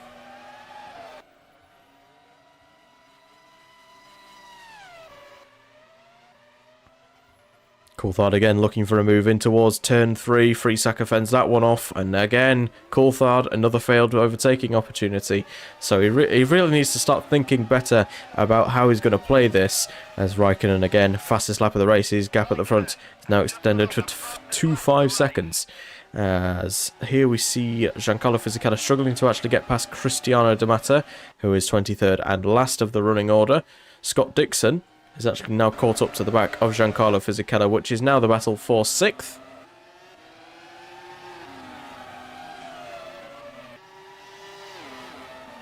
Scott Dixon Is running 7. Less than 3 seconds ahead. Mike Webber getting fairly close to Nicolas Manassian in towards turn 1, but cannot find his way through, as is Sbarafico on his teammate Felipe Massa, Webber's teammate that is. But out of the first corner, the Red Bull stays ahead. But I feel like there could be a send possibly coming from Sbarafico. Not quite, as we actually missed it, but Mark Webber up the inside there of Nicolas Manassian. And now the Australian is up into 9th place. Yeah, so the top 3 in the Drivers' Championship are currently top 3 in this race. Raikkonen, Alonso and Pantano. Raikkonen again, fastest lap. Certainly proving to have a brilliant turn of pace right now. Barrichello really with no response to the top three right now as he's struggling to get past Pedro de la Rosa in the Opel. Ralph Furman kind of keeping tabs with him right now. He's 4 seconds away. Giancarlo Fisichella though with a bit of a train right behind him. 13 seconds off the next nearest car and his train going down to about Nicolas Manassian in 10th place. So yeah, it could be a case where Scott Dixon could actually get past Fisichella before Dixon is actually overtaken from Montoya behind. So this could be a interesting battle developing between these three, as Fisichella looking on course for potentially his first points, not only of his return but also of the whole season as a whole.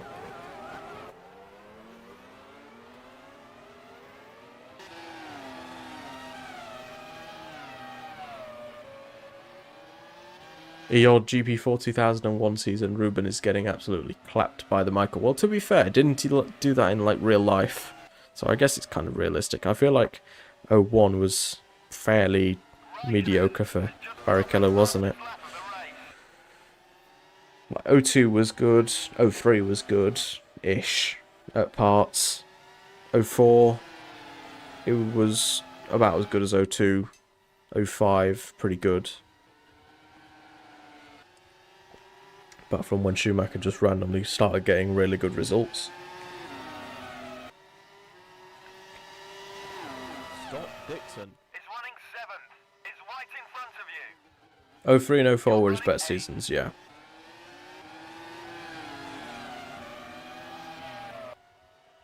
05 was his worst. I actually don't remember too much about 05. Oh, what a shame for Patrick Friesacher. Gearbox failure on the start of lap 13 means that his race is going to come to an end here, and this is actually going to ruin the 100% reliability record of the Bootsons this year. First retirement of the season then for Friesacher. And yeah, definitely the best race of the season so far. There's nothing that's Boutsen shouldn't be proud of from this race, as they have put up a fantastic qualifying session and starts of the race. Unfortunately though, for Friesacher it's come undone pretty early on.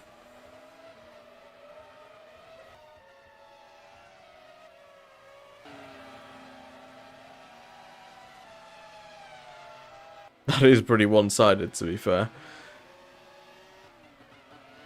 Scott Dixon. Is running 7th. Is right in front of you. Sperrifico now on the back of Felipe Massa. The two Brazilians doing combat here for 11th position. Can't quite find his way through. This track is really not showing many overtaking opportunities for the drivers. Boutsen Energy Racing. As Montoya looking towards the outside this time as Scott Dixon, the BAR driver, holding him off as of right now. But Montoya very close to the back of that BAR. A good send here in towards turn 4. Could seal the move up into 7th place. Not quite.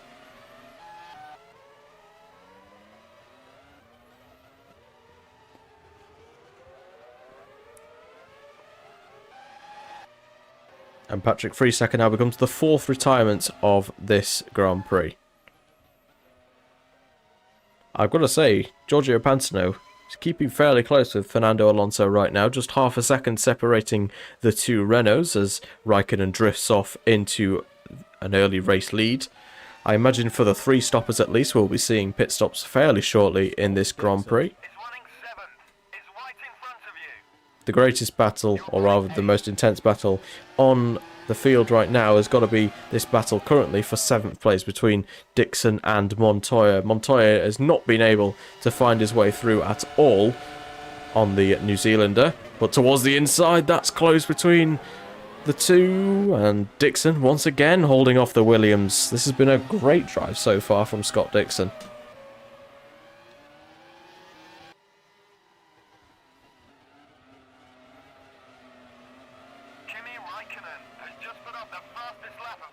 I think that's the first fastest lap in a few laps for Kimi Raikkonen actually, as he has just started levelling off his pace a little bit. Lap 16 and he is about 6 seconds in the race lead, 7.5. Never mind. So he's pulling out maybe a ½ second a lap on Fernando Alonso, which around such a short track like Austria is quite a lot of pace in hand to have over your rivals. Mark Webber then into the box from ninth position. So both Dixon. of Is right in front of you. what am I saying? The early pace from Mark Webber in that race certainly proved to be a bit of a fluke as he makes his way into the stop. What looks to be a 3-stop strategy, short stop, 7.4 seconds, and he may rejoin in the fringes of the top 20, I think. Actually, might be better than what I thought. Out of the pits, and he is in 15th position, so not bad at all, actually. One of the Renaults is in. It's Fernando Alonso. So Giorgio Pantano was actually closing him in, and yet Alonso is the one with the lighter fuel load. So maybe the Italian has got some pace in hand and could potentially challenge Kimi Raikkonen for this race lead. Barrichello will move up to 3rd. Furman will move up to 4th. However, I think he should rejoin Fernando Alonso in 5th place and ahead of Fisichella. I'm sure Webber will be back to spinning at the slightest provocation before long. Scott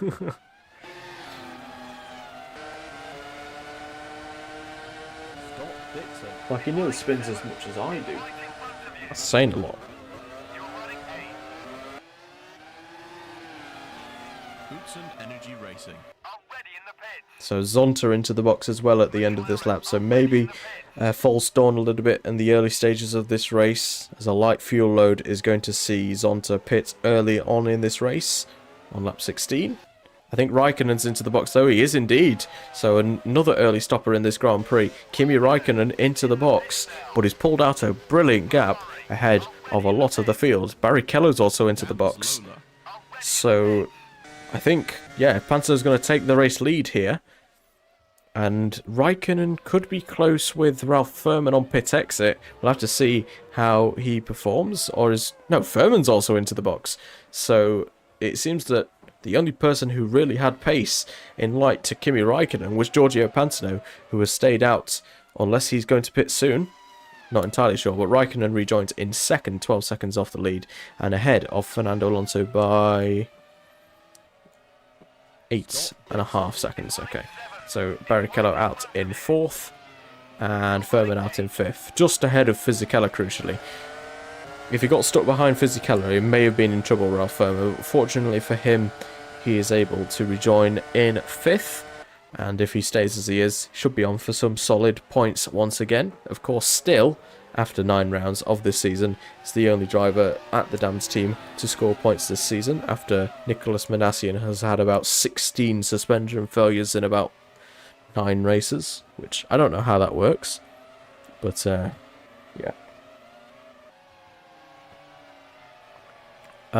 Not entirely sure, Nils.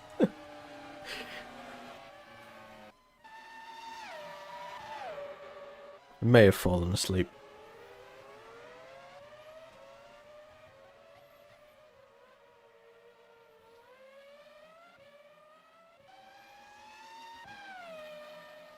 Pantano then, I think he might be pulling out a bit of a gap ahead of Kimi Raikkonen, as the gap was about 12 seconds when Raikkonen came out the pits. So it's now up to 13 as he deals with Ricardo Zonta, who has made his first stop in this Grand Prix. Yeah, that's one of the other reasons as well that I kind of wanted to take this off the calendar. It can be really interesting races, or it can be really boring around Austria. And when I mean interesting, I mean it can have very funny crashes. We've seen a lot of crashes here in the past. But with Alexander Wirtz now, you know, off the sidelines, or rather on the sidelines due to his crash at Manicor, there is an unlikely chance that he'll be on the calendar for 2005. It was supposed to end in 2003, like in real life, but because Alexander Wirtz was a success in Austrian motorsport, it stayed on the calendar. But because, you know, he's not here now, at least 2004, probably likely that this will be the last Austrian Grand Prix we'll see for a while. If anything, it needs another pit entry bug for some interesting stuff to happen, but of course, yeah. Scott Dixon then Nearly making a move on Giancarlo Fisichella for 6th position as the two now delve into lap traffic. That's Pedro De La Rosa just in front of the pair of them, and the New Zealander going up the inside, potentially up the inside of Fisichella. Not quite. So Scott Dixon staying in 7th place for now. Seems that Ralph Furman does not have a lot of pace after his pit stop. Probably a heavy fuel load, of course. Here last time, right? Canada has been removed. Canada has not been removed, no. Canada is still on the calendar. What track did I remove going into this season? I forgot. I don't think I removed any. I mean, Watkins Glen and Indianapolis are on rotation for the United States Grand Prix. Sperifico's into the box. So that's close between him and Felipe Massa. Scott Dixon. Put Sperifico in on the end of lap 20. Could be a 3-stop, could be a 2-stop. I'm fairly sure you left all the rounds in they were running at the time. The only track that isn't here as it was in real life is the Nürburgring. It's the only one that's not here. Oh, Zhuhai. Yeah, Zhuhai was like a springboard kind of towards the actual Chinese Grand Prix at the Shanghai International Circuit. Hope Kyalami returns. It's not a great track for AI racing. It's basically, it's a bit like this where it's just a bit mediocre. So I doubt Kyalami would return. Give 1991 Phoenix a try in 2006. Good lord. No. Yeah, we've got Watkins Glen coming on the calendar once again into 2005. There is rumours as well of a Turkish Grand Prix for 2005 as well.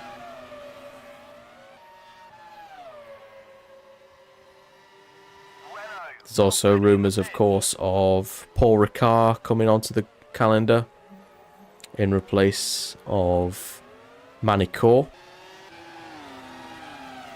Magello's been linked as well to a potential move onto the Formula 1 calendar. Giorgio Pansino's into the box from the race lead. Where is he going to rejoin? 22 out of 71. Could be a 2-stop. I think it's most likely a 2-stop then for the Italian. Raikkonen's going to retake the lead. I believe I put it in a bid a couple times to bring the Dutch Grand Prix back, but I don't know if that'll be any realm of possibility, of course. It could be not. Not entirely sure. I haven't really made up a 2005 calendar. Oh yeah, I never did the poll. I was going to do the poll. God damn it. Has the poll ended yet, Satan? I would not do Long Beach or Jerez or Surfers Paradise. Mainly because those tracks don't really work. Especially Jerez. You just see no overtakes there whatsoever. Montoya out the pits then in 12th place. How about we just go back to Hakarapagua?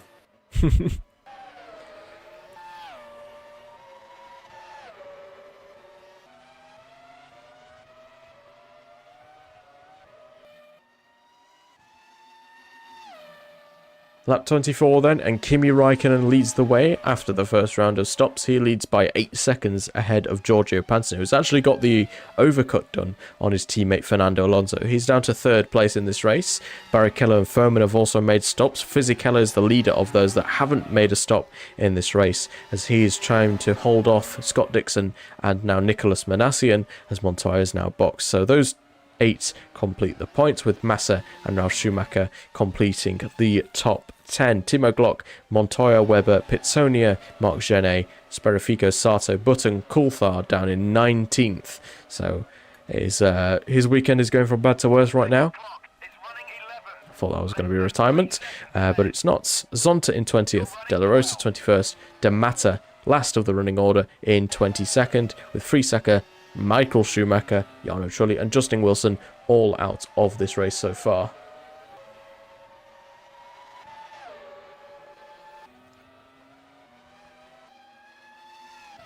I think we do kind of need Telke still in the F1 sphere in this timeline, because we need to fetch circuits from somewhere. Yeah.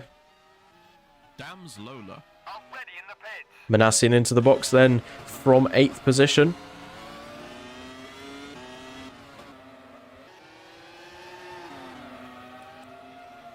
There has been no talks about a potential increase in points positions Opal. Already in the pits. for teams and drivers. Fuji could be an option, yeah. There's a lot of tracks that could potentially be on the calendar for next season, but nothing has been set in stone just yet. Already in the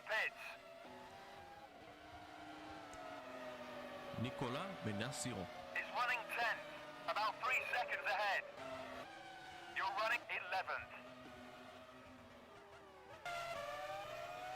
So Montoya staying ahead of Nicolas Manassian, so the overcut has failed for the Frenchman as he rejoins down in 11th position. Webber up to 12th, Pitsonia 13th as Glock and Genet both into the box.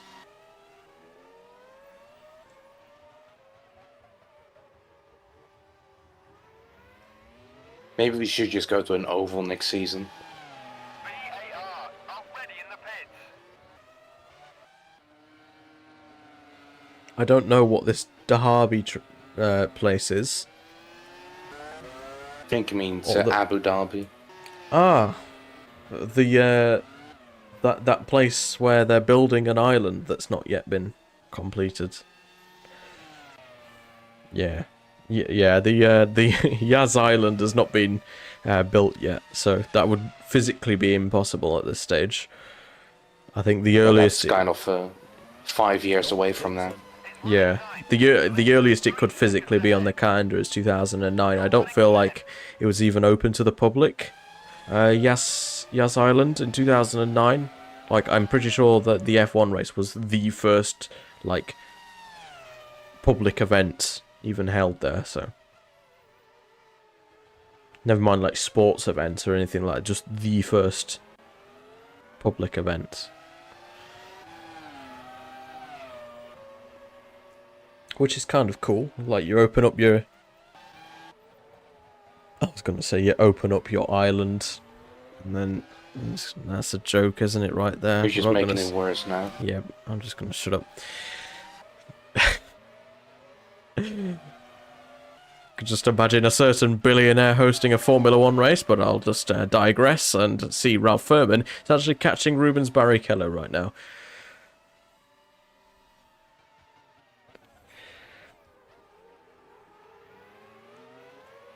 Brabham.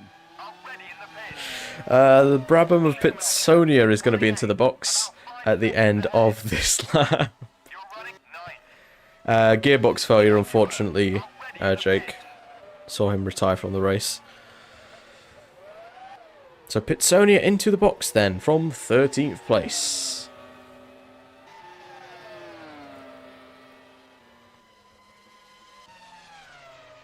God. Button also follows him into the box. 8.4 second stop there for the Brazilian as he rejoins out on circuit. And it will be somewhere around the Genet region. Yes, it will. There is Marc Genet. And there is Antonio Pitsonia just coming out in front of him. We'll see if Genet can get past him while he's got cold tyres, though, up the inside for the Williams driver. Not quite. Stays in 18th for now. Schumacher into the box for the first time of this race. Maybe yeah, I said this before. I don't think that I don't think I actually have completed the 05 calendar. Not entirely sure. Can't remember. Yeah, Kyle Army's unlikely to be on the calendar because it is a bit lacking in terms of on-track battles for the AI, which is a bit of a shame.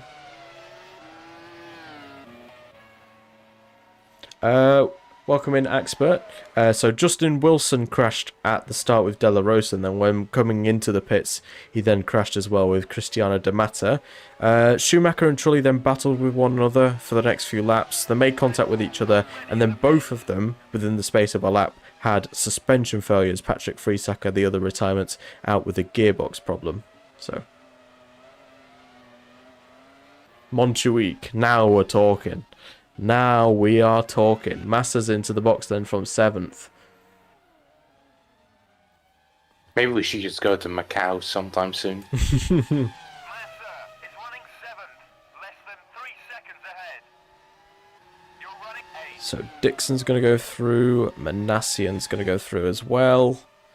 Manassian's actually trying to move there on Scott Dixon, but once again, the straight line speed, I think, of the BAR just about keeping him in front of the Frenchman. Snettertob, my favourite track. Birmingham Super Prix. There is a Birmingham Super Prix mod, but it looks terrible. So, Twin Ring Motegi, it's a bit rubbish. There's not really that good of a mod for it either.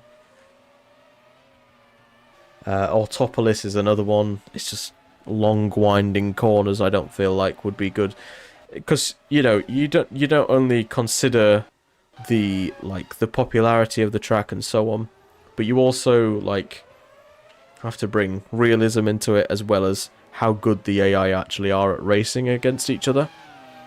Fisichella is running 6th, about 20 seconds ahead. You're running 7th. And unfortunately, I don't think many of the tracks suggested would be all too good.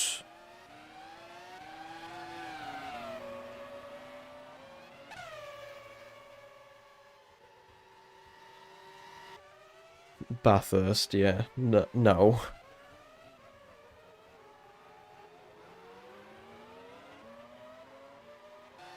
Jerez is not good at all. It's probably one of the worst tracks on F1 Challenge. Mugello, though, is a good one. Mugello, the AI do well around there. So Mugello is certainly an option for future seasons. Yeah, but certainly not Jerez. We're not going to have the Nürburgring as well. Same problem as Jerez. There's no real overtaking opportunities for the AI. Whether the short Castrol S or the long Mercedes Arena, they're just pretty bad, pretty much. Fisichella is running 6th. And times that they're not there going side by side into the pit wall and killing each other. So Yeah. It's a great track in terms of watching player races, so that's why it's on my 1994 calendar for the European Grand Prix instead of Jerez. Can we have Monaco? Of course we can have Monaco. Monaco's the best track. You see some overtakes there, and then you see a lot of crashes as well. It's brilliant. I heard Valentino Rossi's looking to replace Trulli at Ferrari. The Norris ring is also way too short, and the track mod that I do have for it doesn't really work. I'm gonna guess Singapore would still be too early for it. It could be an Oh, option, wait. potentially. Not entirely sure. Mugello and Grobnik. Ooh. Not entirely sure about that one, Luca. Welcome in, though.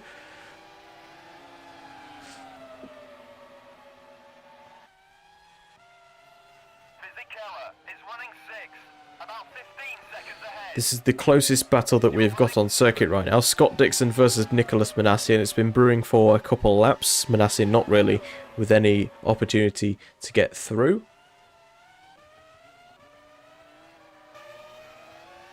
Well, Rossi, you say that, Sampas. Rossi is a test driver for Ferrari in this career mode, so yeah. Probably I believe would. he's been in the car in practice a couple times this season. Yes, he has. And he's also driven in the preseason test at Paul Ricard as well. Can I not put Mugello on the calendar? Damn, bro does not like Mugello. Give a good suggestion elsewhere then.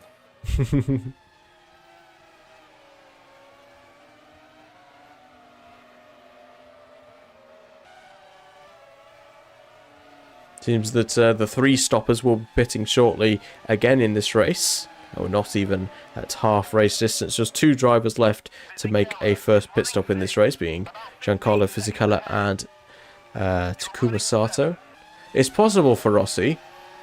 Highly unlikely, because I think Ferrari would honestly just go out and sign someone if for some reason Trulli and Barrichello, or Trulli and Toccocello, or Barrichello and Toccocello were all somehow unavailable.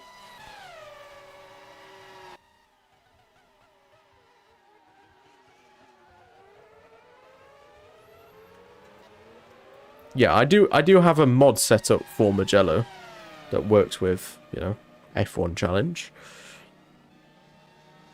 It's weird, because all the different types of Mugello that there are, and all of them seem to work pretty well. We've seen an overtake! Nicholas Manassian's gotten past Scott Dixon for the final points position. As Alonso makes his pit stop, he's rejoined in 5th position. Let's get a note. I mean, if anything, Let's get a replay of that. there should be an alright model for Adelaide out there now, so if anything, that could be run. I'm not entirely sure on that one either. See what happens. It may have been blue flags, but we've seen an overtake for the cheese car. What a move! Up the inside for Manassian. Fisichella just behind Fernando Alonso after he has made his second pit stop of the race. Raikkonen will respond just a lap later to Fernando Alonso.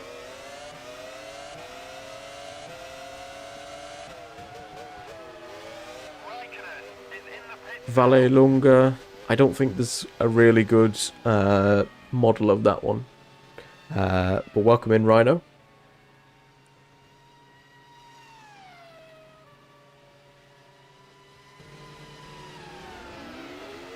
Pantano once again takes the lead of the race, as Kimi Raikkonen has a 7.8 second stop.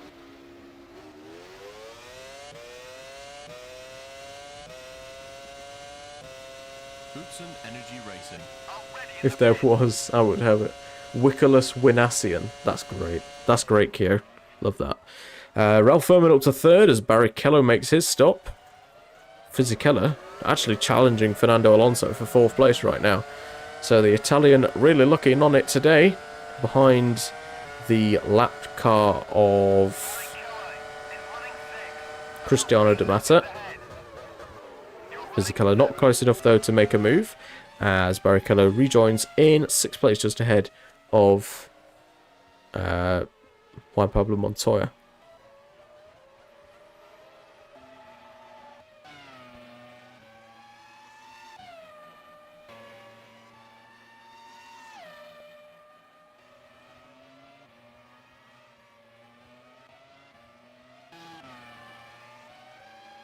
Dams Lola. Already in the pits. Toyota. Maybe we should just take the chicanes out of Imola and make it a double header. Already in the pits. Which chicane is that? Both of them, Tamburello and Villeneuve, because why not? I think there's a reason why those 2 chicanes are there. Just a small reason, you know. Anyway, both Fisichella and Ralph Furman into the box, as well as Cristiano Di Matta, who is a lap down. Is running 6th, less than 3 seconds ahead. And it's a long stop for Giancarlo, 11.5 second stop, looking like he's going to the end of this Grand Prix.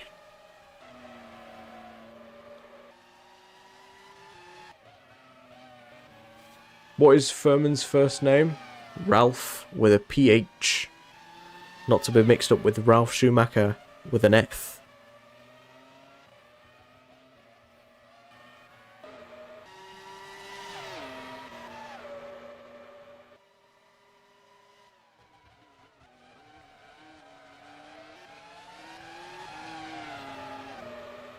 Estoril has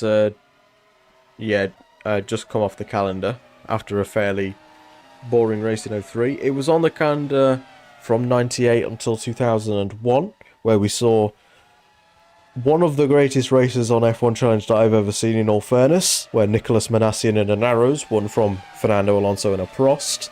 But then in 2003, when it replaced Spa, while it was getting remodelled, it was a very boring race. So.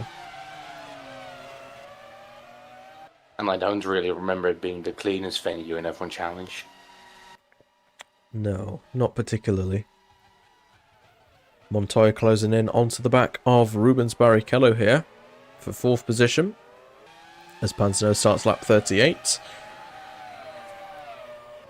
Yeah, Argentina has no money really, so once again it's down to that realism thing. Who's co-commentated today? It's Jeffrey Ten Thije, of course, manager of British American Racing Audi, who have fielded Scott Dixon here today, debuting in Formula 1 alongside David Coulthard. It's been a pretty shocking race from Coulthard, but a pretty strong one from the New Zealander.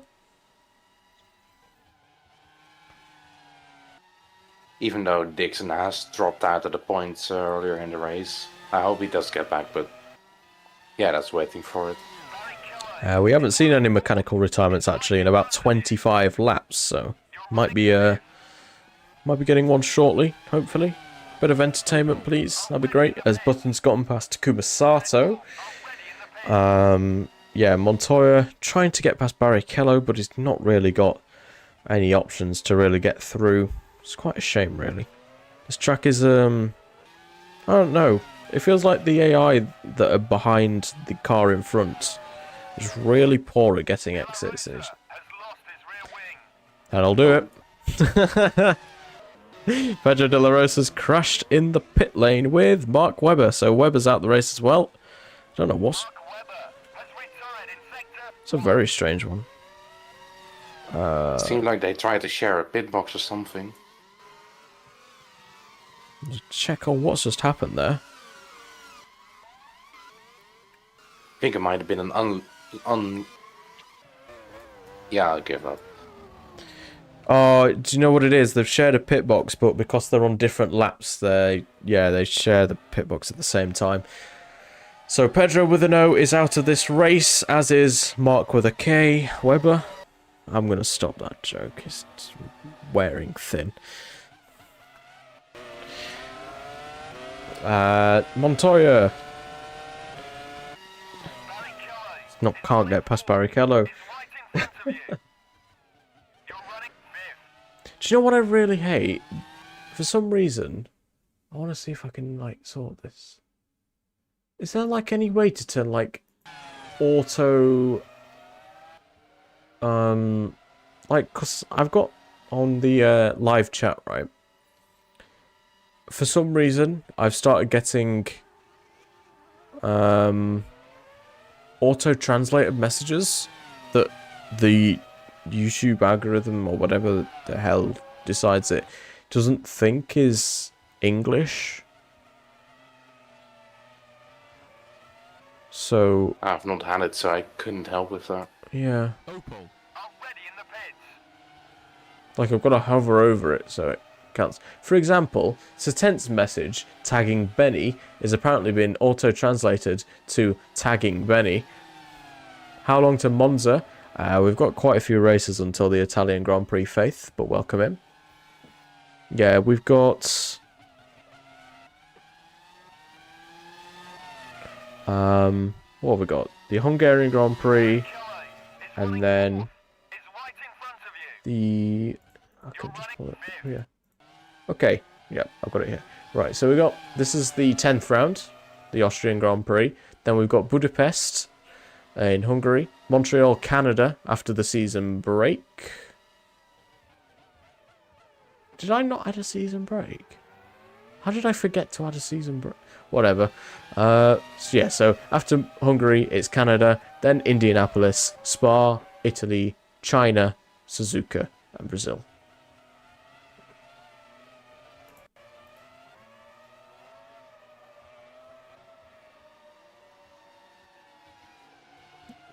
Yeah, so it's the third to last race of the season. Did I read that correct? No, fourth to last race. It's round 15 of 18. Yeah. We're not doing no Yeah, there's racing Croatia now. only consistently 1 week gaps between races, and that's it. No real summer break. Whoopsie. Oh well. It's not real life. Doesn't matter too much. Raikkonen is running fourth. Is right in front of you. You're running fifth.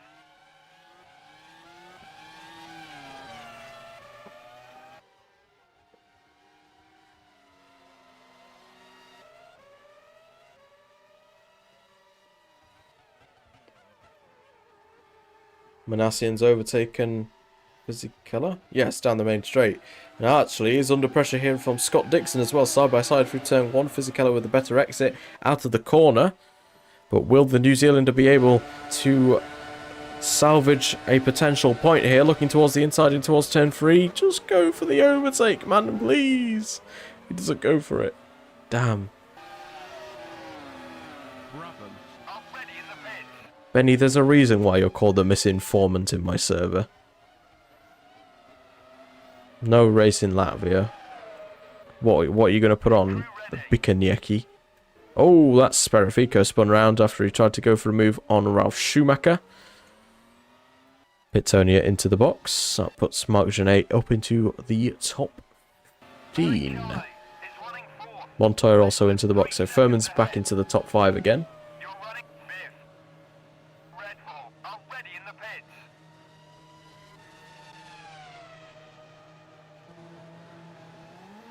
10.9 second stop there for Montoya. The race leader is entering the pits now. Pantano into the box for the second time in this race. There is a track in Latvia. It's Bikanieki. It's actually on the Ligier calendar. Come on, Benny. Where's your wheel knowledge? Pantano rejoining in second position. Massa out the pits as well in 12th place. So Scott Dixon's into the points after Massa boxed, I think? No. Who boxed? Is it Montoya? Yeah, I think it was Montoya, wasn't it?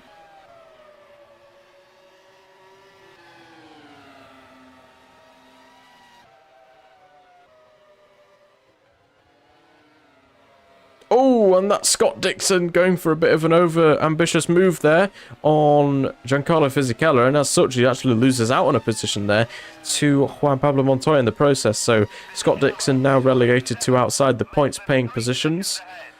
A bit of a rookie mistake, you'd have to say, there from the New Zealander, as he'll now have to work hard to get past the Colombian once again. As one of the cars is already in pit lane. Not the Dacia Lada team. Ralf Schumacher's into the box from the top 10. David Coulthard, I think, follows him in. He does indeed.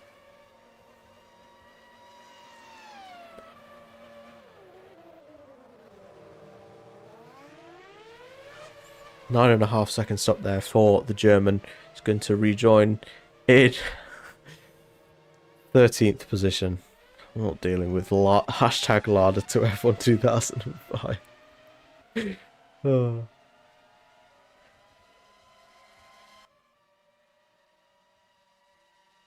All of the equipment will be stolen from the GP.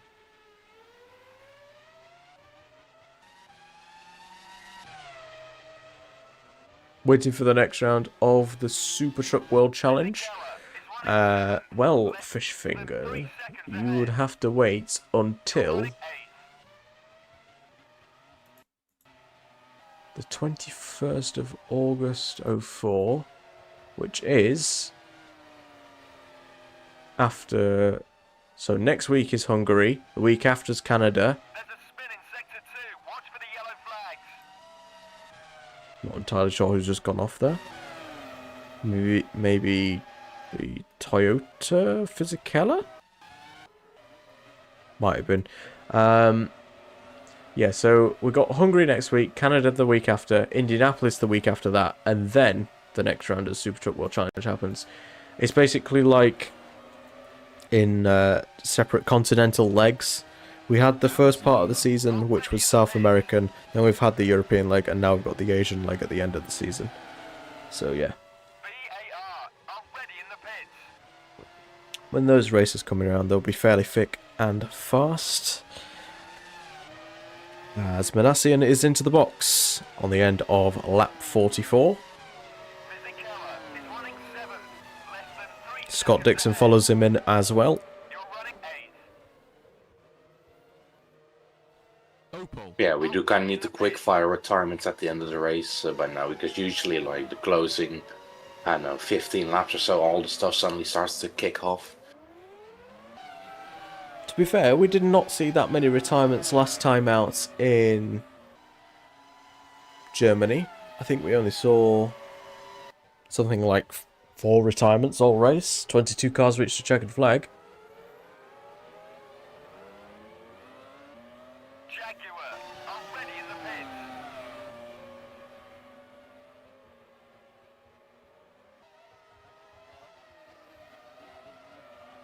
I think Taki Inouye would be a bit old at this point, to be completely honest. I think he would be, what, about 41, 42? Because he was fairly old when he made his F1 debut. I think he was around 31 in 1995. So, correct me if I'm wrong on that, but I think Inouye is actually a bit too old rather than being too bad at it. Fisichella is running 6th. It's right in front of you. Fisichella is into the box. That's Sperafico, never mind, from 8th position.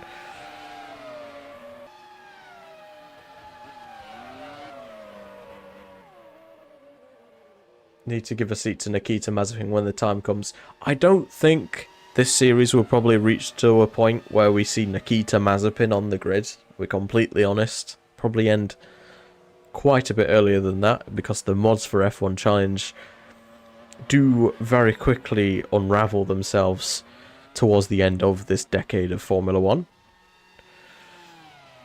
As out the pits for Riccardo Sperafico, that's 11th place on the rejoin, ahead of Ralf Schumacher. Though I did find that V8 repack where it is kind of viable to go to the end of the V8 era, but remains to be seen if it even reaches that far.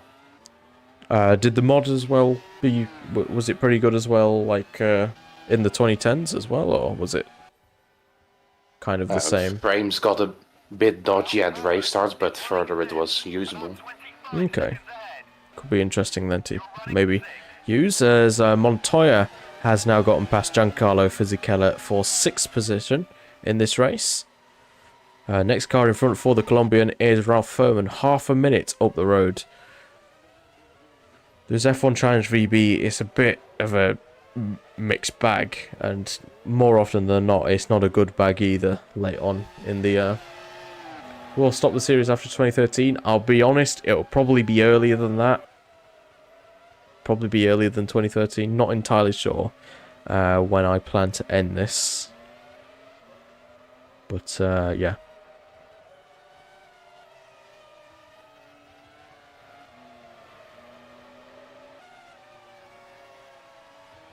I will be right back in one moment.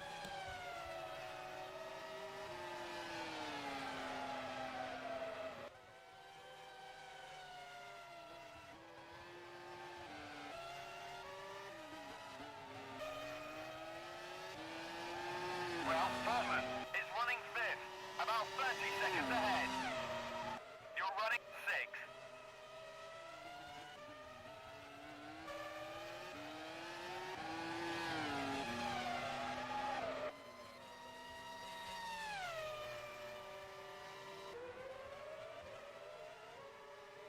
FF I can say, with the push they're set to make for, what was it, Belgium, I don't expect them to exist past this season at all.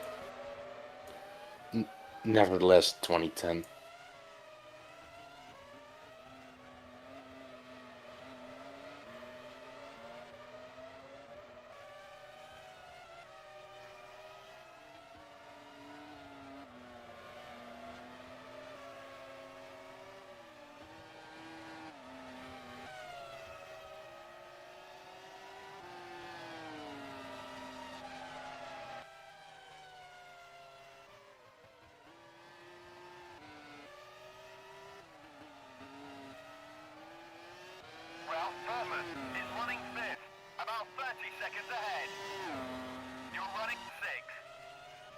Has anything interesting transpired? Nothing other than FF thinking their Minardi survives the 2010. That's a good joke. Lap 50 then. 21 laps to go in this Grand Prix.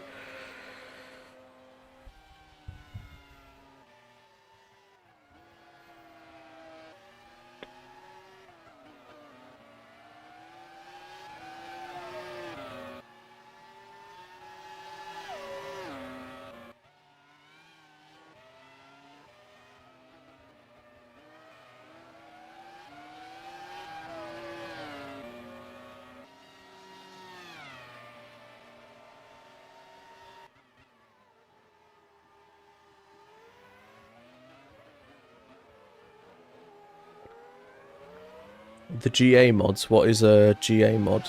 Because I've actually never heard of those. Ralph Furman is running 5th. He sure is. 30 seconds ahead. He sure is. You're running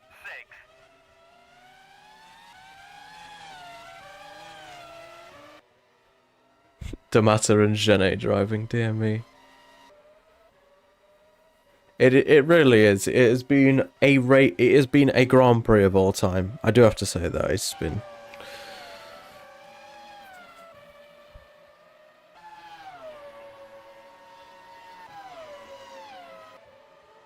Yeah, the proper name is Total Energies Dams Lola Panos Cosworth. Brought to you by Advisor Panis.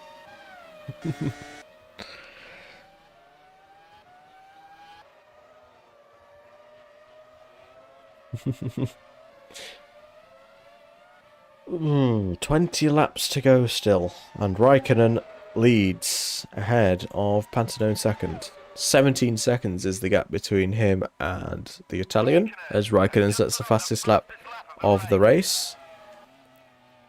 Ralph Furman is running 5th. About 30 seconds ahead. Imagine Montoya's about to get lapped if he hasn't already. Where is Ralph? Yes, he has been lapped, so 5 drivers left on the lead lap now. And Knuckles, exactly, yeah. 2007 GGSF1, 28 to 11 GA. The mods were basically quite huge back in the day, as Armos and GGSF1, the only ones to provide mods after RH and CD2B left for R Factor. Oh, okay. Did not have a clue. Never heard of those types of mods. I'm imagining they're pretty old mods by this point now, I'm guessing. McLaren are ready in the pits. Yeah, I do think the V8 repack is of at least usable quality up to that point. Yeah. Though the 2013s are seemingly encrypted, so custom stuff would be more difficult there. Kimi Raikkonen then into the box for the third and hopefully final time in this race. Is running 5th. About 30 On the end of lap 52. 6th.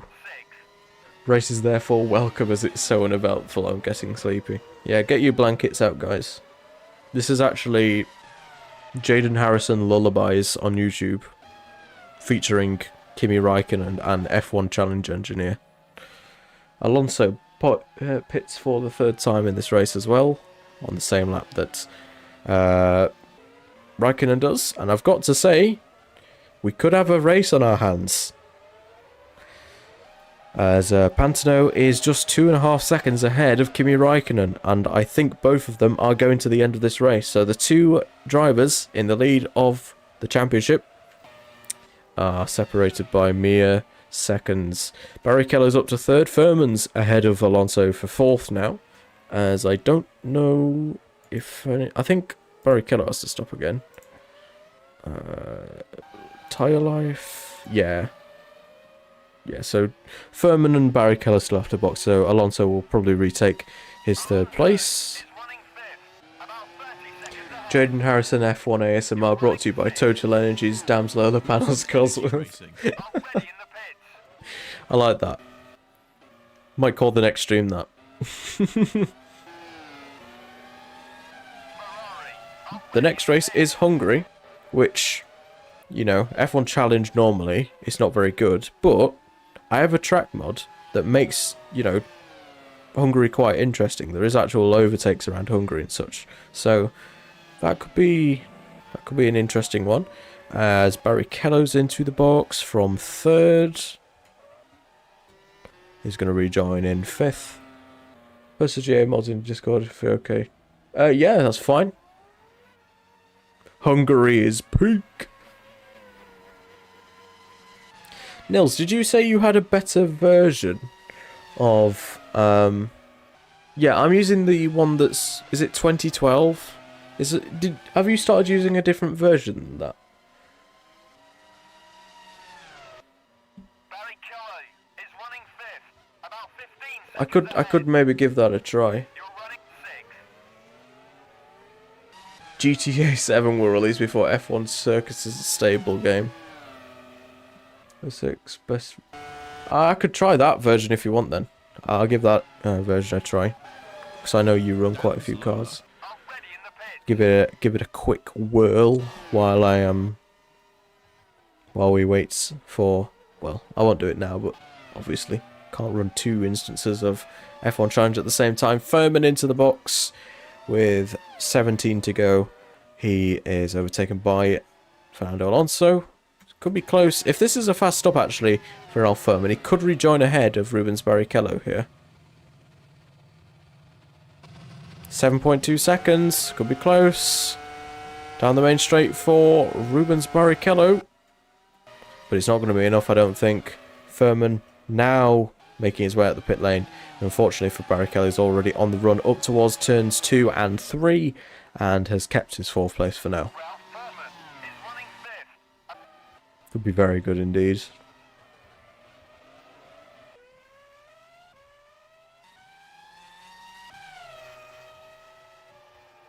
Connection has returned. Oh, did we, oh, we disconnected. Okay. Don't worry, nothing much happened. I think we were out for about 10 seconds, something like that. Yeah, somewhere around that. Yeah.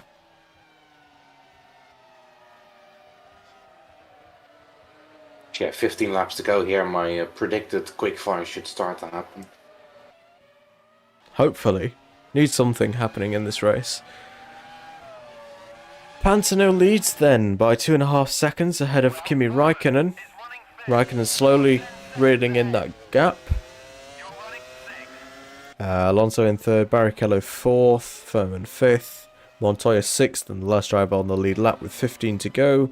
Fisichella and Manassian complete the points. However, we've seen how Manassian's races go when he's in the points. He's not scored a point so far this year, but could today be the day? 3, 2, 1, and suspension failure. No, okay.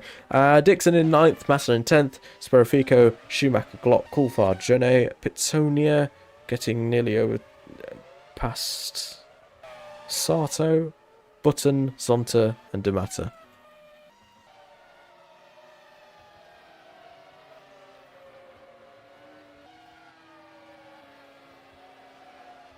That's not how it works, unfortunately, FF, because as soon as you retire from a race in F1 Codemasters games, then yeah, then that's the race over, and there's unfortunately no way to watch other cars live. So there's also no way to edit the actual car performance as well.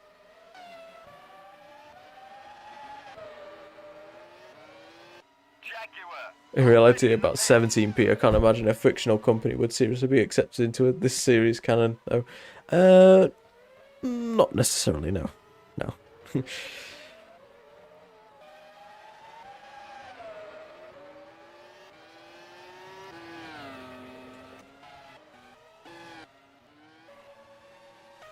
I'd allow it for 17p. D'Amata in for the last time in this race. He's in 20th and last. Is everyone awake? I'm nodding off. I'm falling asleep.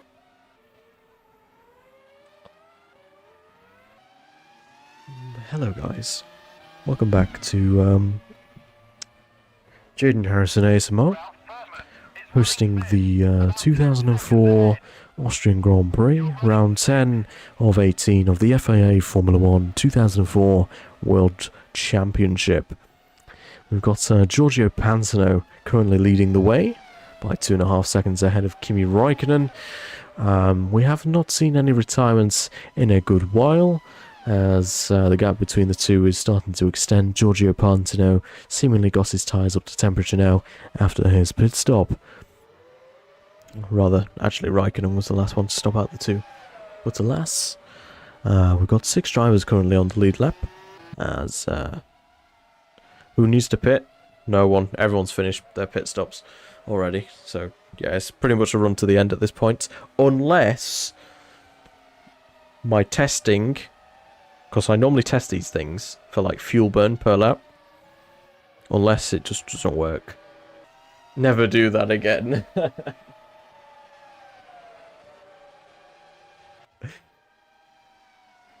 Well, hey, more people joined when I was doing that, so you know, I might just carry on doing it. No, I'm joking. Pantano starts lap 60 then. We've got 12 laps remaining here at the Austrian Grand Prix. Yeah, I think it's going to be off the calendar for 2005.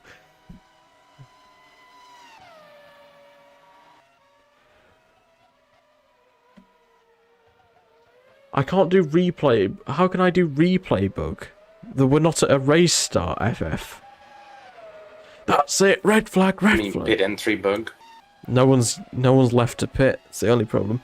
Anyway, yeah, Austria normally has that problem of, even when I test it and increase the fuel use per lap, the AI still run out of fuel towards the end of a race, so that could be interesting possibly, but I don't like that because that just feels a bit artificial, so I just prefer if it just went to the end.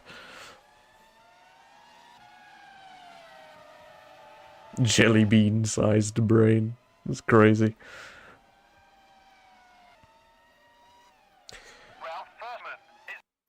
Let's have a look at streams for next week.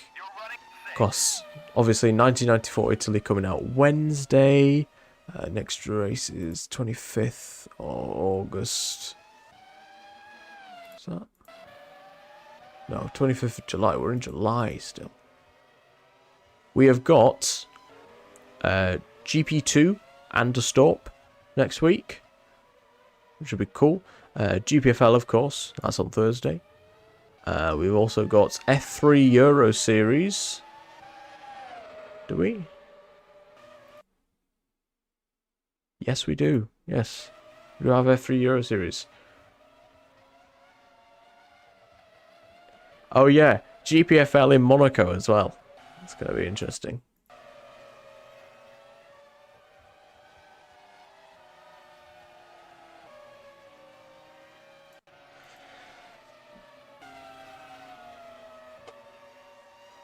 I've just read something that's just brightened up my whole day, and I cannot share, or the haters may sabotage.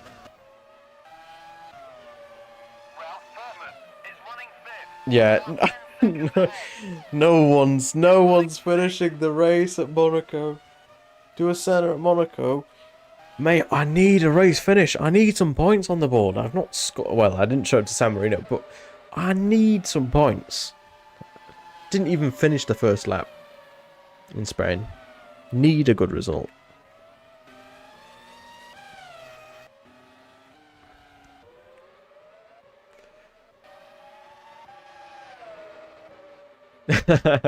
Yeah, this has certainly been Formula race.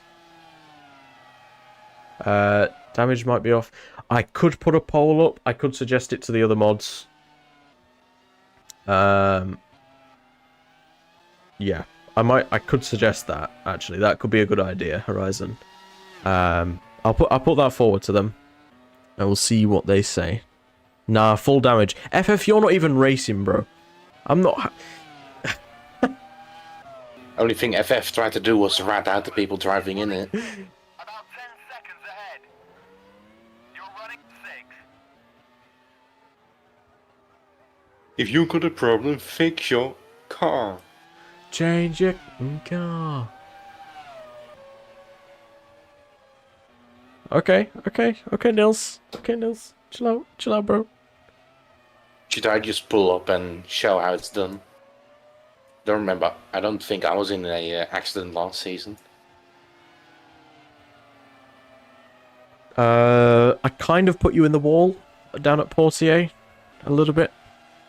I think I remember doing that. Other than that, I think I got off the lightest from everyone that race. Yeah. I was kind of trying to not get overtaken, though.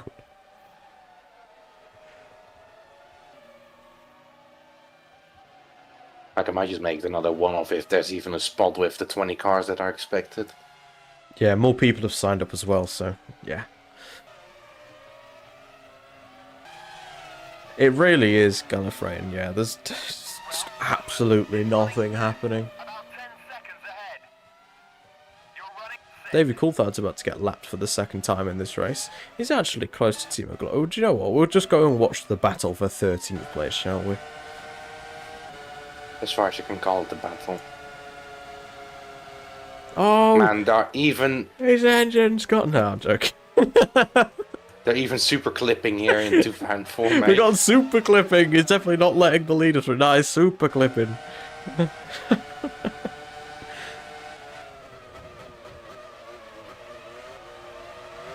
latest Marvel superhero.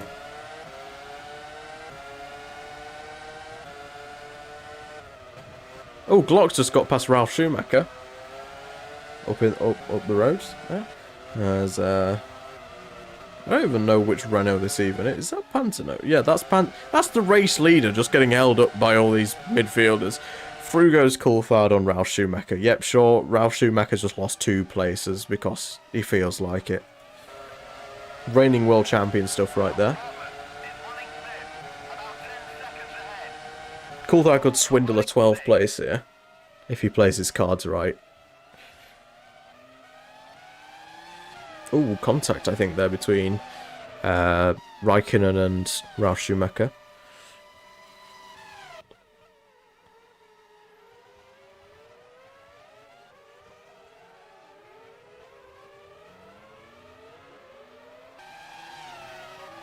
Yeah, it's because he made contact with... Who did he make contact with? Oh yeah, I forgot. Does Coulthard... Yeah, Coulthard has a penalty for colliding with... Patrick Friesacker, that was who it was.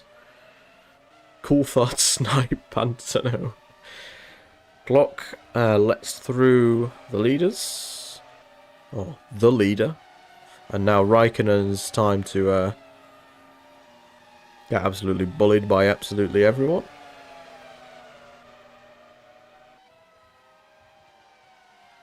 Is Coulthard about to get re-overtaken by Ralf Schumacher? That was close. I think it was actually contact there between the two. Coulthard gets away with it for now.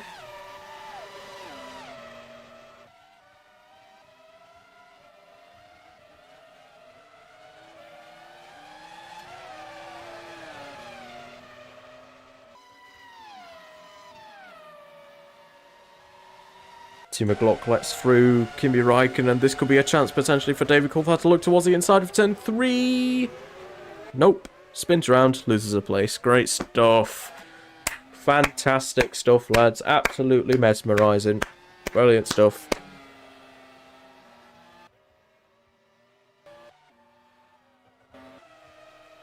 This would be, yeah, this is Pantano looking on course for his 2nd race win of the season.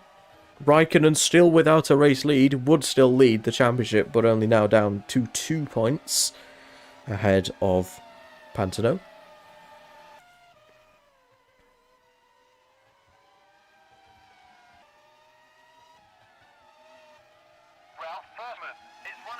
He now begins lap 60. I'm not saying that, so there's 5 laps to go.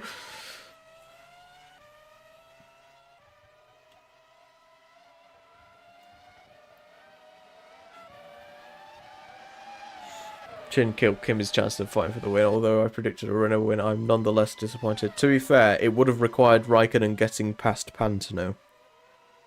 Which, you know, a bit difficult. It would be crazy. I'm happy to let that happen. Hang on, there's a battle. There's a battle on track. Kind of. Not really. 4th and 5th. Barrichello Furman. Ferrari versus Dams.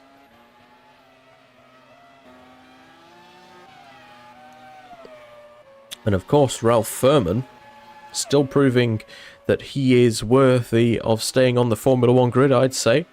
Hasn't got a seat for next season. Has been ousted from the Dams team at the end of the year with the signing of Patrick Friesacker alongside Nicholas Manassian. And who knows, maybe Ralph Furman could be off the grid at the end of the year.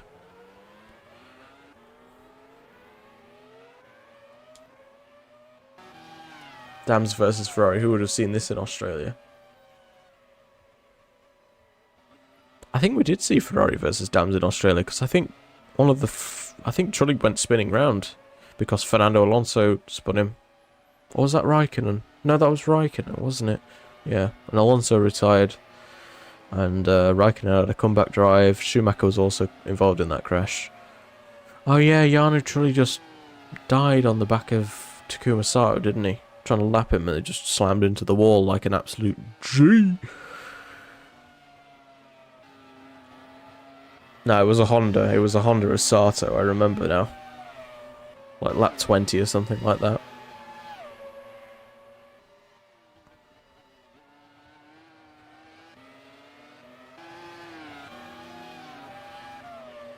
Ralph Furman is running 5th, about 10 seconds ahead. You're running 6th.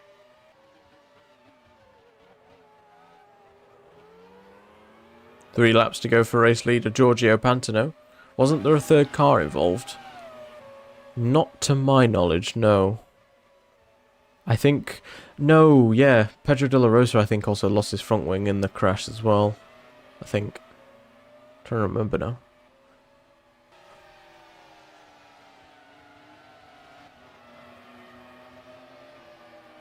As it currently stands, we're going to see a first points of the season for both Fisichella and Manassian, which is going to put the total number of drivers scoring points this season up to 24. I don't think it's been this high ever in this career mode. I don't think so. It's good to see a big swing of how many. Now, why did we get Furman? Money.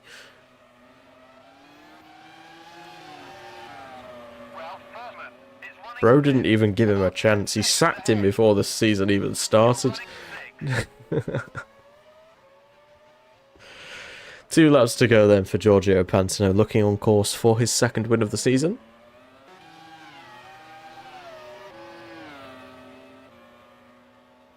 What team is Furman in? He's on screen right now, driving for the Dams Lola Panels team, but has currently not got a drive for 2005. Montoya's struggling on fuel. I knew this was going to happen. I checked the fuel at the start of the season, did all the tracks, checked it correctly. No, just doesn't work. I give up with this stuff, man. Signed 3 seconds before the start of the season too. Sure did. And it made you think someone else did it the whole time.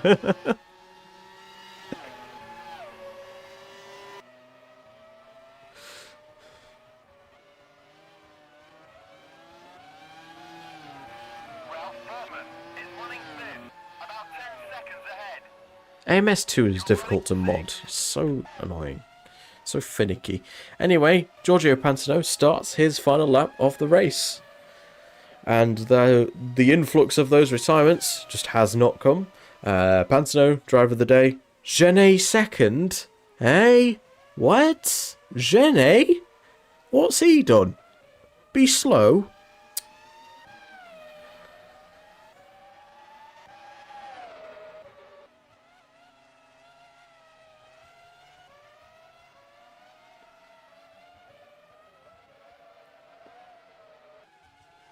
You're allergic to cheese, ham, garlic, eggs, and sourdough. That's crazy.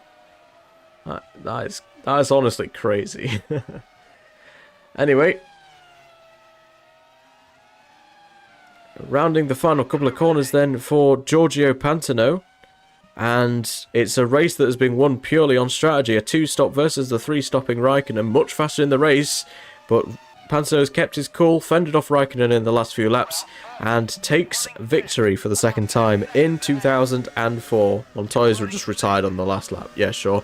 Raikkonen finishes in second place, and it will be a fairly lonely podium for Fernando Alonso in third, but the battle for fourth could potentially still be on, especially if that Jaguar gets in the way, who's just a second or two up the road.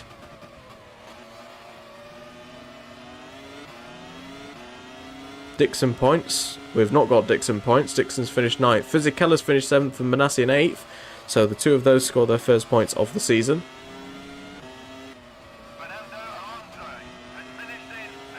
Alonso finishes in 3rd. But can Barrichello hold on to this 4th place? Or will he get overtaken as he overtook someone else in last time's German Grand Prix? At the final corner for Barrichello. And he will hold on to his 4th place ahead of Ralph Furman. More points though for the Irishman as Montoya, Fisichella, Manassi complete the points. Scott Dixon on his debut in 9th. I'd say that's a fairly solid effort from him, with Massa in 10th, Sperafico in 11th, Glock, Ralph Schumacher, David Coulthard in 14th, with Genet 15th, Sato, Pitsonia, Button, Zonta getting his first race finish of the season in 19th, and D'Amata 20th and last in the second Jaguar, 4 laps down. 6 retirements from the race: Della Rosa, Mark Webber, Patrick Friesacker, Michael Schumacher, Jarno Trulli and Justin Wilson all retired. Any comments from that one, Jeffrey?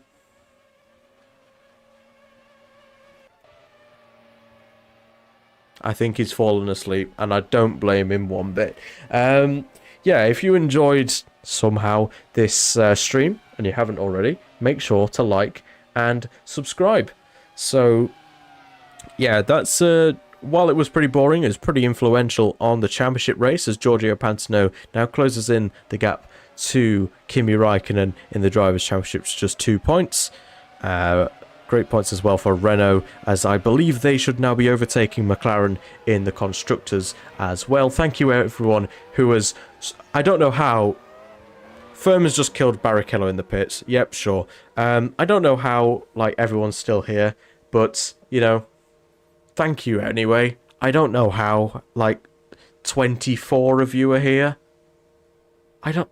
Why do you watch this? Anyway, I'll see you all later, guys. If you haven't already as well, be sure to join the Discord, as the results will be going out later tonight, and you can find out if anyone's been disqualified from post-race scrutineering. Alright, that's going to be all from me today, guys, and goodbye.